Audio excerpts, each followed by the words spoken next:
Hello everyone, welcome back to Vedantu channel. நான் உங்கள் தமிழன். நம்ம இன்னைக்கு என்ன பார்க்க போறோம் அப்படின்னா 10th தமிழ் இயல் 2ல இருக்க முக்கியமான குருவினாக்கள் மற்றும் சிறுவினாக்கள் அப்படின்றத பார்க்கறோம். இதுக்கு முன்னாடி என்ன பார்த்திருந்தோம் அப்படின்னா இயல் 1ல இருக்க குருவினாக்கள், சிறுவினாக்கள், நெடுவினாக்கள் அப்படின்றதெல்லாம் பார்த்திருந்தோம். என்ன பண்றோம்? நம்ம வர போற ஆஃபிட் எக்ஸாமுக்கு நம்ம ரெடி ஆயிட்டு இருக்கோம். ஓகேவா? என்ன பண்ணிருக்கோம் அப்படின்னா நமக்கு டார்கெட் 100 அப்படின்ற பார்ல என்ன பண்ணிட்டு இருக்கோம் அப்படின்னா நமக்கு தமிழ் வந்து என்ன பண்ணணும்? சார் 90 95 இல்ல டைரக்ட்டா 100 அப்படின்றது நம்மளோட இலக்கு. நம்மளோட இலக்கு என்ன? 100 அப்படின்றது தான் தமிழ்ல. ஓகேவா? அதனால என்ன பண்ணணும் அப்படின்னா கடைசி வரையும் நல்லா உழைச்சி என்ன பண்ணணும், நல்ல மார்க் அப்படின்றது எடுக்கணும். நம்மளோட தாரக மந்திரம் என்ன அப்படின்னா திட்டமிட்ட உழைப்பு. கண்ணாமலாம் படிக்கக்கூடாது. ஓகேவா? கண்ணாமலாம் படிக்கக்கூடாது, சம்மந்தமே இல்லாமலாம் படிக்கக்கூடாது. நம்ம புக்கில் என்ன கொடுத்துருக்காங்க, நமக்கு ப்ளூ பிரிண்ட் படி வந்து எது மனப்பட பகுதி, எதை படிக்கணும், அந்த மாதிரி வந்து தெரிஞ்சு படிக்கணும். நம்ம என்ன பண்ணணும், திட்டமிட்டு உழைக்கணும். ஓகேவா? அடுத்து விடாமுயற்சி. என்ன பண்ணணும், விடாமுயற்சியோட நம்ம என்ன பண்ணணும், ஒவ்வொரு கொஸ்டினையும் எழுதி பார்க்கணும், நைட்டு படிக்கணும், பகலில் படிக்கணும். என்ன பண்ணணும், டெய்லியும் படிச்சுக்கிட்டே இருக்கணும். அப்போ தான் என்ன பண்ண முடியும் அப்படின்னா நம்மளோட டார்கெட் வச்சிருக்கோம் 450க்கு மேலே எடுக்கணும் அப்படின்னு டார்கெட் வச்சிருப்பீங்க நீங்கள் எல்லாரும். அதை வந்து நம்மளால கிராஸ் பண்ண முடியும். அதுக்கப்புறம் என்ன பண்ணணும், கடின உழைப்பு. ஓகேவா சார், அவன் வந்து 1 மணி நேரம் தான் சார் படிக்கிறான், ஆனால் என்னோட மார்க் நல்லா வாங்குறான் சார் அப்படின்லாம் இல்லாமல், சார் என்னால் வந்து ஒரு நாளைக்கு இன்னைக்கு என்னால் 1 மணி நேரம் படிக்க முடியுது, நாளைக்கு என்னால் 1.5 மணி நேரம் என்னால் படிக்க முடியும், நாளானிக்கு என்னால் 2 மணி நேரம் படிக்க முடியும். உங்களோட மோட்டிவேஷனோட உட்காந்து என்ன பண்ணணும், உட்காந்து டெய்லியும் உட்காந்து படிக்கணும். ஓகேவா? அதை பற்றி என்ன பண்ண போகிறோம் இன்னைக்கு அப்படின்னா இயல் 2ல இருக்க முக்கியமான குருவினாக்களும் சிறுவினாக்களும் பார்க்க போறோம். இதுக்கு முன்னாடி என்ன பார்த்துருந்தோம் அப்படின்னா நெடுவினாக்கள் பார்த்துருந்தோம். அப்புறம் இயல் 1ல இருக்க குருவினாக்கள் சிறுவினாக்கள் அப்படின்னு பார்த்துருந்தோம். பார்க்கல அப்படின்னா அந்த வீடியோஸையும் பார்த்துருங்க. ஓகேவா? இதான் நம்ம சேனலுக்கு யாராச்சும் ஃபர்ஸ்ட் டைம் வந்திருக்கீங்க அப்படின்னா சப்ஸ்கிரைப் பண்ணல அப்படின்னா சப்ஸ்கிரைப் பண்ணிக்கோங்க, கூடவே லைக் பட்டனை மேஷ் பண்ணிடுங்க. பார்க்கலாமா? என்ன சார், அதுவும் இல்லாமல் உங்களுக்கு என்ன பண்ணியிருக்கேன் அப்படின்னா உங்களுக்கு ஈஸியாக எப்படி வந்து உங்களுக்கு ஈஸியாக சொல்ல முடியும் அப்படின்ற மாதிரி நிறைய பிக்சர்ஸ் அப்படின்றது வச்சிருக்கேன். ஓகேவா? எப்படின்னா உங்களுக்கு எளிமையான வடிவில் ஒரு கதை வடிவில் எப்படி ஈஸியாக சொல்லலாம் அப்படின்ற மாதிரி வந்து நிறைய பிக்சர்ஸ் வச்சிருக்கேன். உங்களுக்கு எப்படி சொல்லித்தர போறேன் அப்படின்னா ஒரு கதை மாதிரி தான் உங்களுக்கு சொல்லித்தர போறேன். ஓகேவா? ரொம்பவே ஈஸியாக தான் இருக்க போகுது. ஸோ ஸ்கிப் பண்ணாமல் கடைசி வரையும் வீடியோ பாருங்க. வாங்க வீடியோக்குள்ள போகலாம். ஓகேவா? என்ன சார் இது ஏதோ வந்து புயல் அடிக்கிற மாதிரி வந்து ஒரு மரம்லாம் ஏதோ இந்த சைடு அடிச்சிட்டு இருக்கு, இந்த பிக்சர் என்னப்பா தெரியுது, அந்த மாதிரி தானே தெரியுது. ஒரு வந்து மரம் என்ன பண்ணுது, காற்று அடிக்கிறதுனால ஒரு சைடு வந்து ரொம்ப வந்து ஸ்பீடாக போயிட்டு இருக்க மாதிரி இருக்கு, அந்த மாதிரி தானே இருக்கு. ஃபர்ஸ்ட் கொஸ்டினுக்கு அதான். ஓகேவா? நமக்கு உயிர் காற்று, காற்றுக்கு வரும் மரம். ஓகேவா? நமக்கு வந்து உயிர் வந்து காற்று. கொஞ்ச நேரம் மூக்க பத்திட்டு இருந்தோம்னா அவ்வளோதான், நம்ம உயிர் போயிடும். ஓகேவா? ஆக்சிஜன் இல்லை அப்படின்னா நமக்கு என்ன ஆகும், உயிரை விட்டுருவோம். அந்த மாதிரி நமக்கு உயிர் காற்று, காற்று இல்லைன்னா நம்மளால உயிர் வாழ முடியாது. ஐம்பூதங்கள் சொல்லுவோம்ல, நிலம், நீர், காற்று, ஆகாயம், வெப்பம் அப்படின்ற மாதிரி. அந்த மாதிரி என்னது நமக்கு எது முக்கியம் அப்படின்னா நமக்கு காத்து அப்படின்றது ரொம்ப முக்கியம். காத்துக்கு வரம் மரம். மரம் தான் வந்து காத்துக்கு வரம் எது அப்படின்னா மரம். மரங்களை வெட்டி எரியாமல் நட்டு வைப்போம். மரங்கள் என்ன பண்றாங்க, வெட்டி எரியிறோம். அந்த மாதிரி வெட்டி எரியாம மரங்களை வந்து நட்டு வைக்கணும். இது போன்று உலக காற்று நாள் விழிப்புணர்வுக்கான 2 முழக்கத்தொடர்களை எழுதுக. இதுல எல்லா கொஸ்டினும் படிக்கணுமா சார் அப்படின்னா வந்து எல்லா கொஸ்டினும் முக்கியம் இல்லை. நான் சில கொஸ்டின் முக்கியம் அப்படின்னு சொல்றேன், அதை கண்டிப்பாக படிக்கணும். மீதி உள்ள கொஸ்டின் வந்து ஈஸியாக தான் இருக்கும். ஜஸ்ட் ரீட் விட்டீங்க அப்படின்னாலே அழகாக எழுதிடலாம். ஓகேவா? ஈஸியாக தான் இருக்கும். ஓகேவா? சில பேர் வந்து கமெண்ட் பண்ணியிருந்தீங்க, சார் இந்த மாதிரி வந்து ஃபுல்லாக வந்து போடுங்க அப்படின்றது. ஆனால் என்ன பண்ண போகிறோம் அப்படின்னா ஃபர்ஸ்ட் வந்து குருவினாக்கள், சிறுவினாக்கள், நடுவினாக்கள் நம்ம வந்து ஃபுல்லாக முடிக்க போகிறோம். நம்ம வந்து என்ன பண்ண போகிறோம் அப்படின்னா கற்பவை கற்ற பின்னும் புக்கு பேக் பின்னாடி இருக்கும்ல, கலை சொல்ல வரைவோம், அப்புறம் தொடரா மாற்றுக, வினாமைக்க, இந்த மாதிரி உள்ளதை அடுத்து ஒரு இதாக பார்க்க போகிறோம். அதுக்கப்புறம் இலக்கணம் மட்டும். சார் இப்போ எனக்கு செய்யலை சார் அப்படின்னு என்னன்னே தெரியல சார். அதுக்காக என்ன பண்ணுவோம் அப்படின்னா ஒரு இயல்ல இருக்க இலக்கணத்தை வந்து நான் தனித்தனியாக நடத்திட்டே வருவேன். ஓகேவா? பார்க்கலாமா? இன்ட்ரெஸ்டிங்காக இருக்கீங்களா? ஓகே. ஃபர்ஸ்ட் கொஸ்டின் என்ன அப்படின்னா நமக்கு உயிர் காற்று. நமக்கு என்னது, நமக்கு காற்று தான் வந்து ஆக்சிஜன் தருது. நமக்கு உயிர் எது அப்படின்னா காற்று தான் நமக்கு உயிர். காற்றுக்கு வரம் எது அப்படின்னா மரம். காற்றுக்கு வரமா எதா இருக்கான், மரம் தான் காற்றுக்கு வரமா இருக்கான். அடுத்து மரங்களை வெட்டி எரியாமல் நட்டு வைப்போம். மரங்களை வந்து வெட்டி எரியாமல் என்ன பண்ணணும், நட்டு வைக்கணும் அப்படின்றது இந்த இடத்துல சொல்றாங்க. இது போன்று உலக காற்று நாள் விழிப்புணர்வுக்கான 2 முழக்கத்தொடர்களை எழுதுக. இது போன்று என்ன சொல்றாங்க, 2 முழக்கத்தொடர்களை வந்து நீங்க எழுதுங்க அப்படின்னு சொல்றாங்க. எழுதலாமா? மரம் வளர்ப்போம், உயிர்கள் வாழ தூய்மையான காற்றை பெறுவோம். மரம் வளர்த்தா என்ன ஆகும் அப்படின்னா உயிர்கள் வாழ தூய்மையான காற்றை பெறுவோம் அப்படின்னு சொல்றாங்க. என்ன ஆகும், மரம் வளர்த்தோம் அப்படின்னா கார்பன் டை ஆக்சைடை எடுத்துட்டு ஆக்சிஜனை வெளில விடும். ஆக்சிஜன் வெளில விடுறதுனால என்ன ஆகும், நமக்கு அது ஆக்சிஜன் தேவைப்படும், நமக்கு நல்லதா இருக்கும். அதுதான் இங்க சொல்றாங்க. மரங்கள் வளர்ப்போம், உயிர்கள் வாழ தூய்மையான காற்றை பெறுவோம் அப்படின்றத ஃபர்ஸ்ட் வாசகமா எழுதணும். அடுத்து மண் வளத்தை காக்க மரங்களை வளர்ப்போம். மண்ணோட வளத்தை காக்க என்ன பண்ணணும், மரங்களை வளர்க்கணும். மண்ணோட வளத்தை காக்கிறதுக்காக மரங்களை வளர்க்கணும். இந்த பாயிண்ட் புரியுதா? இந்த 2 பாயிண்ட் ரொம்பவே ஈஸியான பாயிண்ட், அழகா எழுதலாம். பாருங்களேன், நமக்கு வந்து உயிர் காற்று, காற்றுக்கு வரம் வந்து மரம். ஓகேவா? மரங்களை வெட்டி எரியாமல் நட்டு வைக்கணும் அப்படின்றத சொல்றாங்க. இது போல உலக காற்று நாளுக்கு வந்து நீங்க 2 முழக்கங்கள் எழுதுக அப்படின்னு கொஸ்டின் கேட்கறாங்க. ஃபர்ஸ்ட் கொஸ்டின் முக்கியம். என்ன பண்ணுவாங்க எல்லாரும், சார் நான் வந்து ஆன்சரே படிச்சுட்டு போனா எந்த கொஸ்டின் கேட்டாங்கன்னே தெரியல சார் அப்படின்ற மாதிரிலாம் சில பேர் இருப்பீங்க. அப்படிலாம் இருக்கக்கூடாது. ஓகேவா? என்னது எந்த கொஷின் படிக்கணும்னு கான்சியஸாக படிக்கணும். அப்போ தான் ஆன்சர் அந்த கொஷினுக்கு போய் எழுத முடியும். வெறும் ஆன்சரை மட்டும் படிச்சுட்டே போய் எந்த கொஷின்னு தெரியாமல் இருக்கக்கூடாது. அதனால ஃபர்ஸ்ட் பாயிண்ட்னா கொஷின் வந்து உங்களுக்கு நல்ல தெளிவாக தெரியணும். ஓ இந்த கொஷின் தான் படிக்கிறோமா, இதுக்கு ஆன்சர் இதானா அப்படின்ற அளவுக்கு தெளிவாக தெரியணும். ஓகேவா? அப்போ என்ன எழுத போகிறோம் அப்படின்னா 2 வாசகம் 2 முழக்கத்தொடர்கள் என்ன எழுத போகிறோம், மரங்களை வந்து வளர்க்கணும். என்ன பண்ணணும், மரங்களை வளர்க்கணும். மரங்களை வளர்க்கணும். உயிர்கள் வாழ தூய்மையான காற்றை பெறுவோம். மரங்கள் வளர்ப்போம், உயிர்கள் வாழ தூய்மையான காற்றை பெறுவோம். என் கூட சேர்ந்து சொல்லுங்க, மரங்கள் வளர்ப்போம். சொல்லுங்க, மரங்கள் வளர்ப்போம், உயிர்கள் வாழ தூய்மையான காற்றை பெறுவோம். மரங்கள் வளர்ப்போம், மரங்கள் வளர்ப்போம், உயிர்கள் வாழ தூய்மையான காற்றை பெறுவோம். மரங்கள் வளர்ப்போம், உயிர்கள் வாழ தூய்மையான காற்றை பெறுவோம். ஓகேவா? இந்த மாதிரி என்ன பண்ணணும், ஒரு 2-3 வாட்டி நீங்களே சொல்லி பார்த்தீங்க அப்படின்னா என்ன ஆகும் அப்படின்னா உங்களுக்கு ஈஸியாக மனப்பாடம். அடுத்து மண் வளத்தைக்காக மரங்களை வளர்ப்போம். மண் வளத்தைக்காக மரங்களை வளர்ப்போம். மண் வளத்தை காக்கிறதுக்காக என்ன பண்ணணும், மரங்களை வளர்க்கணும். மண் வளத்தை காக்கிறதுக்காக மரங்களை வளர்க்கணும். இந்த மாதிரி நீங்கள் வந்து என் கூடயே சேர்ந்து படிச்சீங்க அப்படின்னா என்ன ஆகும், நீங்கள் வந்து தனியாக புக் எடுத்து படிக்கணும் அப்படின்ற அவசியம் இருக்காது. வீடியோ பார்க்கும்போதே சேர்ந்து படிச்சிட்டீங்க அப்படின்னா அதுக்கப்புறம் ஈஸியாக போய் எக்ஸாமில் எழுதுற மாதிரி தான் இருக்கும். அடுத்து ரிவிஷனுக்கு மட்டும் புக்கை தொட்டா போதும், அப்படி ஆயிரும். ஓகேவா? அப்போ 2 முழக்கத்தொடர்கள் எழுதுறோம். மரங்கள் வளர்ப்போம், உயிர்கள் வாழ தூய்மையான காட்சி பெறுவோம். ஃபர்ஸ்ட் பாயிண்ட், மண் வளத்தைக்காக மரங்களை வளர்ப்போம். மண் வளத்தைக்காக மரங்களை வளர்ப்போம். மண்ணோட வளத்தை காக்கிறதுக்காக நம்ம மரங்களை வளர்ப்போம். புரிஞ்சு படிக்கணும். ஓகேவா? சும்மா ஏனோ தானோன்னு படிக்கக்கூடாது. ஓ காட் பியூட்டிஃபுல், ஓ காட் பியூட்டிஃபுல் அப்படின்னு அந்த பசங்க படத்தில் வரும்ல, அந்த மாதிரி கத்தி என்ன கான்சியஸாக இல்லாமல் படிக்கக்கூடாது. என்ன படிக்கிறோம் அப்படின்றத அப்படி விஷுவலாக கொண்டு வரணும். ஓகேவா? மரங்களை வளர்க்கணும், அது மூலியமா உயிர்கள் வாழ தூய்மையான காற்றை பெறுவோம் அப்படின்றத ஃபர்ஸ்ட் எழுதுறோம். அடுத்து மண் வளத்தை பாதுகாக்க அது என்ன பண்ணுவோம், மரங்களை வளர்க்கணும் அப்படின்றத விஷுவலா அப்படியே ஞாபகப்படுத்தி படிக்கணும். ஓகேவா? மரம் அப்படின்னா உங்க நினைப்புல என்ன வரணும், ஒரு மரம் வரணும். மண் அப்படின்னா ஞாபகம் வரணும், ஒரு மண் வந்து உங்க நினப்புக்கு ஞாபகம் வரணும். இந்த மாதிரி படிக்கும்போது விஷுவலா படிக்கும்போது என்ன ஆகும், நீங்க கான்சியஸாகவும் படிப்பீங்க, மறக்கவும் மறக்காது. ஓகேவா? ஃபர்ஸ்ட் கொஸ்டின் படிச்சிட்டீங்களா? அடுத்த கொஸ்டின் போலாமா? ஓகே. அடுத்து வசன கவிதை குறிப்பு வரைக. வசன கவிதையை வந்து குறிப்பு வரைக அப்படின்னு கேட்டிருக்காங்க. 2 லைன் அசால்ட்டா 2 மார்க் வாங்கிட்டு போயிட்டே இருக்கலாம். எத்தனை மார்க் வாங்கலாம், 2 மார்க் அழகா வாங்கிட்டு போயிட்டே இருக்கலாம். ஓகேவா? அதனால வந்து இந்த கொஸ்டின்லாம் மிஸ் பண்ணவே கூடாது. இது ரொம்ப முக்கியமான கொஸ்டின்பா. வசன கவிதை குறிப்பு வரைக ஃபர்ஸ்ட் உள்ள கொஸ்டின் கூட கேட்டால் தான் கேட்பாங்க. இந்த கொஸ்டின் ரொம்ப முக்கியமான கொஸ்டின். ஓகேவா? என்ன சார் வசன கவிதை அப்படின்னு பார்க்கலாமா? ஃபர்ஸ்ட் உரைநடையையும், என்னது உரைநடையையும் கவிதையும், உரைநடையையும், உரைநடைனா பக்கமா இருக்கும், அதையும் கவிதை என்ன இருக்கும், ஒரு 4-5 அடி, ஒரு 10 அடி அப்படின்னு உரைநடையும் கவிதையும் ஒன்றா இணைக்கிறாங்க. இணைந்து யாப்பு கட்டுகளுக்கு அப்பாற்பட்டு உருவாக்கப்படும். யாப்பு கட்டுகளுக்கு அப்பாற்பட்டு இப்படிதான் இருக்கணும் அப்படின்லாம் கிடையாது. யாப்பு கட்டுகளுக்கு அப்பாற்பட்டு உருவாக்கப்படுது என்னது, வசன கவிதை. வசன கவிதை யார் ஏற்றுவா, பாரதியார் ஏற்றுவார் நிறையா. ஓகேவா? அதுதான் உரைநடையும் கவிதையும் இணைத்து யாப்பு கட்டுகளுக்கு அப்பாற்பட்டு உருவாக்கப்படுது என்னது, வசன கவிதை.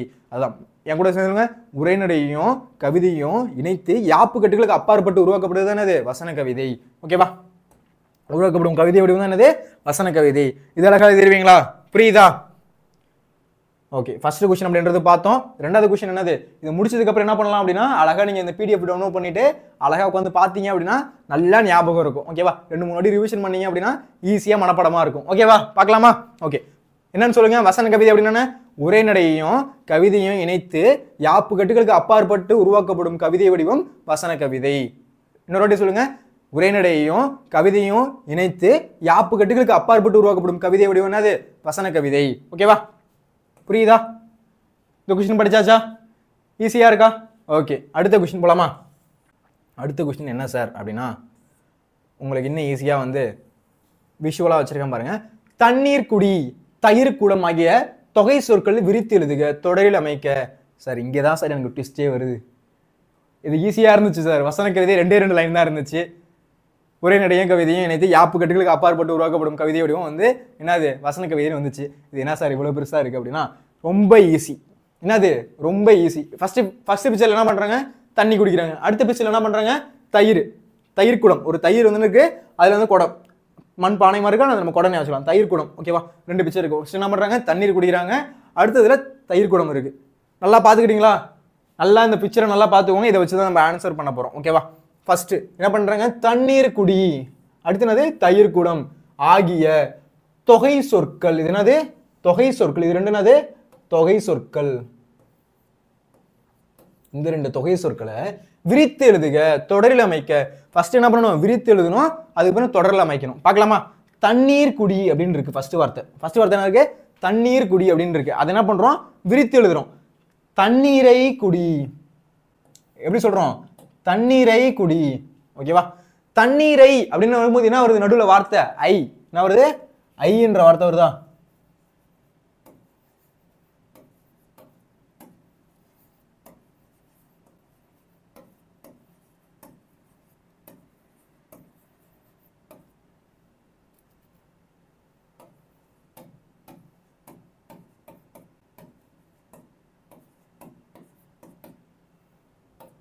ஒன்று என்னது அப்படின்னா ஃபர்ஸ்ட் வர வேற்றுமை கிடையாது. அப்ப என்ன பண்ணுவோம், ரெண்டாவது வேற்றுமையிலேருந்து நம்ம கணக்கு எடுத்துப்போம். ஐ ஆல் கு இன் அது கண். ஓகேவா? அப்ப ஐ வந்து எத்தனாவது வேற்றுமையா இருக்கு, இரண்டாவது வேற்றுமையா இருக்கு. எட்டாவது வேற்றுமையை வந்து என்ன சொல்லுவோம், விழி வேற்றுமை அப்படின்னு சொல்லுவோம். ஓகேவா? ஃபர்ஸ்ட் பாயிண்ட் புரியுதா? ஓகேவா? அப்ப ஃபர்ஸ்ட் அப்படின்றது ரெண்டு அப்படின்றது என்னது, ஐ.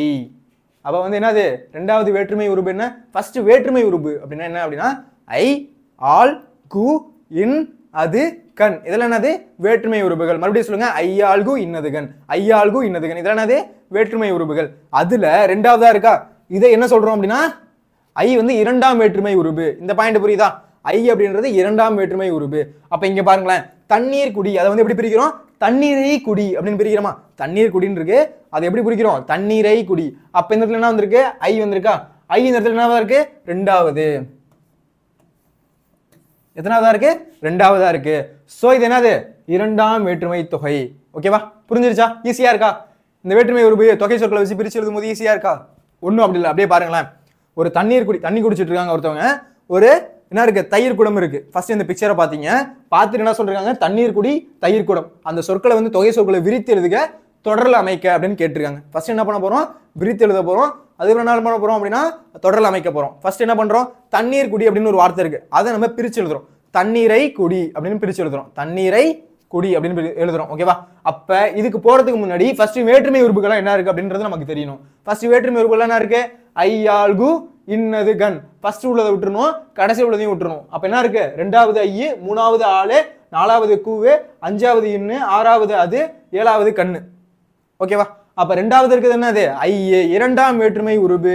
அப்ப ரெண்டாவது இருக்குது என்ன, இரண்டாம் வேற்றுமை உருபு. அப்ப என்னது இருக்கு, ஐ வந்து இரண்டாம் வேற்றுமை தொகை. அப்ப தண்ணீரை குடி அப்படின்றது இரண்டாம் வேற்றுமை தொகையா இருக்கு. தொகை அப்படின்னா தொக்கி இருக்கு, மறைஞ்சிருக்கு. தண்ணீர் குடிக்குள்ள என்ன இருக்கு, தண்ணீரை குடி அப்படின்னு இந்த ஐ வந்து மறைஞ்சு உள்ளது, அதுதான் தொக்கி இருக்கு, அதுதான் தொகை சொல்லு. தொக்கி அப்படின்னா என்னது அர்த்தம், மறைந்து. தொக்கி அப்படின்னா என்ன பொருள், மறைந்து அப்படின்றது பொருள். தொக்கி அப்படின்றது என்ன பொருள் அப்படின்னா மறைந்து அப்படின்றது பொருள். அப்ப இந்த இடத்துல என்ன வந்திருக்கு, தண்ணீரை குடி அப்படின்னு வந்திருக்கு. அப்ப ஐ அப்படின்றது என்ன, இரண்டாம் வேற்றுமை தொகை. புரிஞ்சிருச்சா? கிளியர் ஆகுதா? அடுத்து நாம் நாள்தோறும் 3 லிட்டர் தண்ணீர் குடிக்க வேண்டும். இது நம்ம தொடரில் அமைக்க சொல்லியிருக்காங்க. நம்ம டெய்லி என்ன பண்ணணுமா, 3 லிட்டர் டெய்லியும் தண்ணி குடிப்போமா? சில பேர் 3 லிட்டர் சார் நான் ஒரு டம்ளர் தான் சார் குடிக்கிறேன், காலைல போகும்போது சாப்பிட்டு போறப்ப தான் சார் தண்ணி குடிக்கிறேன், அப்புறம் ஸ்கூல்ல வந்து பைப்ல விடுறோம் அப்போ அதை கொஞ்சம் குடிக்கிறேன் சார், அவ்வளோதான் சார். அப்படிலாம் இருக்கக்கூடாது. வாட்டர் பாட்டில் எப்பயுமே என்ன பண்ணணும், கையில் வந்து ஒரு வாட்டர் பாட்டில் அப்படின்றதே கண்டிப்பாக வச்சுக்கணும். ஓகேவா? என்ன பண்ணணும், ஒரு வாட்டர் பாட்டில் வந்து கண்டிப்பாக வச்சுக்கணும். டெய்லியும் ஒரு 3 வாட்டி 1 லிட்டர் வாட்டர் பாட்டில் அப்படின்னா 3 வாட்டி நம்ம குடிக்கிறோமா அப்படின்னு செக் பண்ணிக்கணும். ஓகேவா? பண்ணுவீங்களா? அதுக்கப்புறம் தண்ணி வந்து ரொம்ப ரொம்ப முக்கியம். தண்ணி வந்து நம்ம என்ன பண்ணுவோம், டீஹைட்ரேட் ஆகும், நம்ம படிக்கிறோம், உடம்பு ஹீட் ஆகும், அதெல்லாம் தணிக்கணும்னு என்ன பண்ணணும் அப்படின்னா கண்டிப்பாக ஒரு நாளைக்கு 3 லிட்டர் அப்படின்றது நீங்கள் தண்ணி குடிச்சே ஆகணும், என்ன ஆனாலும் சரி. ஓகேவா? நிறைய தண்ணி குடிக்கணும். ஓகேவா? நிறைய தண்ணி குடிக்கணும். அதுக்குன்னு வந்து எப்போ பார்த்தாலும் தண்ணி குடிச்சிட்டே இருக்கக்கூடாது. ஓகேவா? ஒரு நாளைக்கு 3 லிட்டர்லேருந்து 3 லிட்டர் 4 லிட்டர் வரைக்கும் நல்லா தண்ணி குடிக்கணும். ஓகேவா? அப்போ தான் என்ன ஆகும், நீங்களே இதுக்கப்புறம் நிறைய தண்ணி குடிக்க ஆரம்பிச்சிங்கன்னா உங்களுக்கே அந்த டிஃப்ரென்ஸ் அப்படின்றது தெரியும். ஓகேவா? ஓகே. அப்போ என்ன பண்ணோம், தண்ணீர் குடி அப்படின்னு இருக்கு, அது என்ன பண்ணோம், ஐ வந்திருக்கு, தண்ணீரை குடி அப்படின்றது. அப்போ ஐ அப்படின்றது இரண்டாம் வேற்றுமை தொகை அப்படி இருக்கு. ஸோ அதனால என்னது, இரண்டாம் வேற்றுமை தொகை அப்படின்னு போட்டோம். நம்ம நாள்தோறும் என்ன பண்ணணும், 3 லிட்டர் தண்ணீர் குடிக்கணும் அப்படின்றத தொடரில் அமைக்கணும். ஓகேவா? இது புரிஞ்சுக்கிட்டீங்களா? அடுத்து தயிர் குடம். அடுத்து என்ன இருக்கு, தயிர் குடம். அது என்ன சார் இருக்கு, தயிரை உடைய குடம், தயிரை உடைய. இது எப்படி பிரிக்கலாம்னா தயிரை உடைய. இந்த இடத்துல என்ன வார்த்தை மறைஞ்சிருக்கு, உடைய. உடைய அப்படின்றது ஒரு பயன் மறைஞ்சிருக்கு. தயிரை உடைய குடம், அதோட பயன் மறைஞ்சிருக்கு. ஓகேவா? இந்த பாயிண்ட் புரியுதா? தயிர் குடம் அப்படின்னு இருக்கு, தயிரை உடைய குடம் அப்படின்னு பிரியுது. இதுல என்ன மறைஞ்சிருக்கு, ஐ அப்படின்ற வார்த்தை மறைஞ்சிருக்கு. தயிரை உடைய குடம் பாயிண்ட் புரியுதா? அது என்ன பார்த்தோம், தண்ணீரை குடி, தயிரை உடைய குடம் அப்படின்னு வருதா? இதுல உடைய அப்படின்றது பயன் மறைஞ்சிருக்கு, தயிரை அப்படின்றதுல ஐ வந்திருக்கு, மறைஞ்சிருக்கு. அப்ப என்ன இருக்கு, இரண்டாம் வேற்றுமை தொகை இதுல மறைஞ்சிருக்கு. சோ இரண்டாம் வேற்றுமை தொகை அப்படின்னு போட்டுக்கணும். இதுல உடைய அப்படின்றது என்னது, பயன். அதுல உருவும் பயனும் உடன் தொக்கி இருக்கு, உருவும் பயனும் உடன் தொக்கி இருக்கு. இந்த பாயிண்ட் புரியுதா? அவ்வளவுதான். அப்ப ரெண்டாவது பாயிண்ட் என்ன அப்படின்னா தயிர் குடம் அப்படின்றது என்ன, தயிரை உடைய குடம். சோ இரண்டாம் வேற்றுமை உருவும் பயனும் உடன் தொக்கு தொகை. புரிஞ்சிருச்சா? இந்த வேற்றுமை தொகை நான் எல்லா வேற்றுமை தொகை என்ன பண்றேன், தனியா ஒரு இலக்கண கிளாஸே நடத்துறேன். ஓகேவா? அடுத்து பூமிகா தயிர் குடத்திலிருந்து தயிரை எடுத்து தின்றாள். பூமி என்ன பண்ணியிருக்கா அப்படின்னா ஒரு பொண்ணு. அதை நீங்க எந்த தொடரை வேணா எழுதலாம். அது ஒரு தொடர் எழுதணும். இந்த தொடர் மாதிரி இந்த ஒரு தொடர். அப்ப இதோட வச்சு நீங்க இந்த ஒரு தொடர் மேக் பண்ணும்ல. அப்ப பூமி என்ன பண்ணிருக்கா, தயிர் குடத்திலிருந்து தயிர் எடுத்து தின்றாள். பூமியா தயிர் குடத்திலிருந்து தயிர் எடுத்து தின்றாள் அப்படின்றத விஷுவலா ஞாபகம் வச்சுக்கோங்க. ஓகேவா? அப்ப என்ன பார்த்தோம் அப்படின்றத மறுபடியும் பாருங்க. தண்ணீர் குடி அப்படின்றது ஒரு வார்த்தை இருக்கு. தயிர் குடம் ஆகிய சொற்களை விரித்து எழுதுக, தொடரில் அமைக்க அப்படின்னு கேட்டிருக்காங்க. ஓகேவா? அதே மாதிரி யார் யாருக்கெல்லாம் இந்த பிடிஎஃப் வேணும்னு நினைக்கிறீங்களோ, யார் யாரெல்லாம் கடைசி வரையும் யார் வீடியோ பாக்குறீங்களோ அவங்களுக்கு என்ன பண்ண போறோம் அப்படின்னா, லைவ் சாட்ல நான் பிடிஎஃப் அப்படின்றத ஷேர் பண்ண போறேன். ஓகேவா? அதனால என்ன பண்ணணும் அப்படின்னா, யாரும் ஸ்கிப் பண்ணாம கடைசி வரையும் வீடியோ பார்க்கணும். ஓகேவா? ஓகே. தண்ணீர் குடி அப்படின்றது எப்படி பிரிச்சோம்? தண்ணீரை குடி. அப்ப ஐ வந்து மறைஞ்சிருக்கு. அது என்னது? இரண்டாம் வேற்றுமை உருவு. சோ இரண்டாம் வேற்றுமை தொகை. அடுத்த என்ன இருக்கு? தயிர் குடம். தயிரை உடைய குடம். அதுலயும் ஐ மறைஞ்சிருக்கு. உடைய அப்படின்றத பயனும் மறைஞ்சிருக்கு. சோ இரண்டாம் வேற்றுமை உருவும் பயனும் உடன் தொக்கு தொகை. பூமிகா தயிர் குடத்தை தயிர் எடுத்து தின்றாள். ஒரு தொடர் முடிஞ்சிருச்சு. ஈஸியா இருக்கா? ஈஸியா 2 மார்க் எடுத்துடலாமா? என்ன சார் இவ்வளவு பெருசா இருக்குன்னு சொன்னீங்க, அசால்ட்டா இருக்கு அப்படின்ற மாதிரி ஈஸியா இருச்சா? ஓகேவா? அடுத்து பார்க்கலாமா? அடுத்து சார் நிறைய ஸ்நாக்ஸ் இருக்கு சார், நிறைய பொம்மை இருக்கு சார் அப்படின்னா, ஓகே, அதுவும் வந்து ஒரு கதை மாதிரி வச்சிருக்கேன். ஓகேவா? பார்க்கலாமா? ஃபர்ஸ்ட் இது வந்து ரொம்ப முக்கியமான கொஸ்டின் இல்லை, ஆனாலும் நீங்க தெரிஞ்சுக்கணும். ஓகேவா? முக்கியமான கொஸ்டின் கிடையாது, ஆனாலும் நீங்க தெரிஞ்சுக்கோங்க என்ன இருக்கு அப்படின்றத. பெற்றோர் வேலையிலிருந்து திரும்ப தாமதமாகும் போது, பெற்றோர் வந்து வேலைக்கு போயிட்டு திரும்புறாங்க. அப்போ வந்து ரொம்ப லேட் ஆகுது. அப்ப என்ன ஆகுது? அழும் தம்பிக்கு, உங்களுக்கு வந்து ஒரு தம்பி இருக்கான் அப்படின்னு வச்சுக்கோங்க. இருந்தா ஓகே, இல்லைன்னா உங்களுக்கு ஒரு தம்பி இருக்கான் அப்படின்னு வச்சுக்கோங்க. அவன் வந்து நீங்கள் கூறும் ஆறுதல் சொற்களை எழுதுக. அவனுக்கு என்ன சொல்றானோ அப்படின்றத இங்க சொல்லுங்க, அப்படின்றத எழுதுங்க அப்படின்னு சொல்றாங்க. ஓகேவா? ஒன்றும் இல்லை, உங்களுக்கு ஒரு தம்பி இருக்கிறதா நீங்க அசியூம் பண்ணீங்க. இருந்தா ஓகே. என்ன பண்றாங்க? உங்க அம்மா அப்பாவை வெளில போயிட்டாங்க. திரும்பி வரத்துக்கு லேட் ஆகும் அப்படின்றப்போ அவனுக்கு நீங்க என்ன ஆறுதல் சொல்லுவீங்க அப்படின்றத கேட்கறாங்க. பார்க்கலாமா? ஃபர்ஸ்ட் என்ன பண்றீங்க? தம்பி இருந்தா தம்பி அழாதே.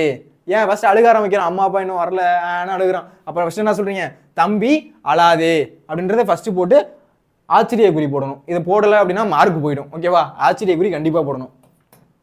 உணர்ச்சி தொடர் எங்க வந்தாலும் என்ன பண்ணணும் அப்படின்னா, உணர்ச்சி தொடர் வரும்போது அதுக்கான குறியீடு அப்படின்றது நீங்க போட்டே ஆகணும். இந்த பாயிண்ட் கிளியரா?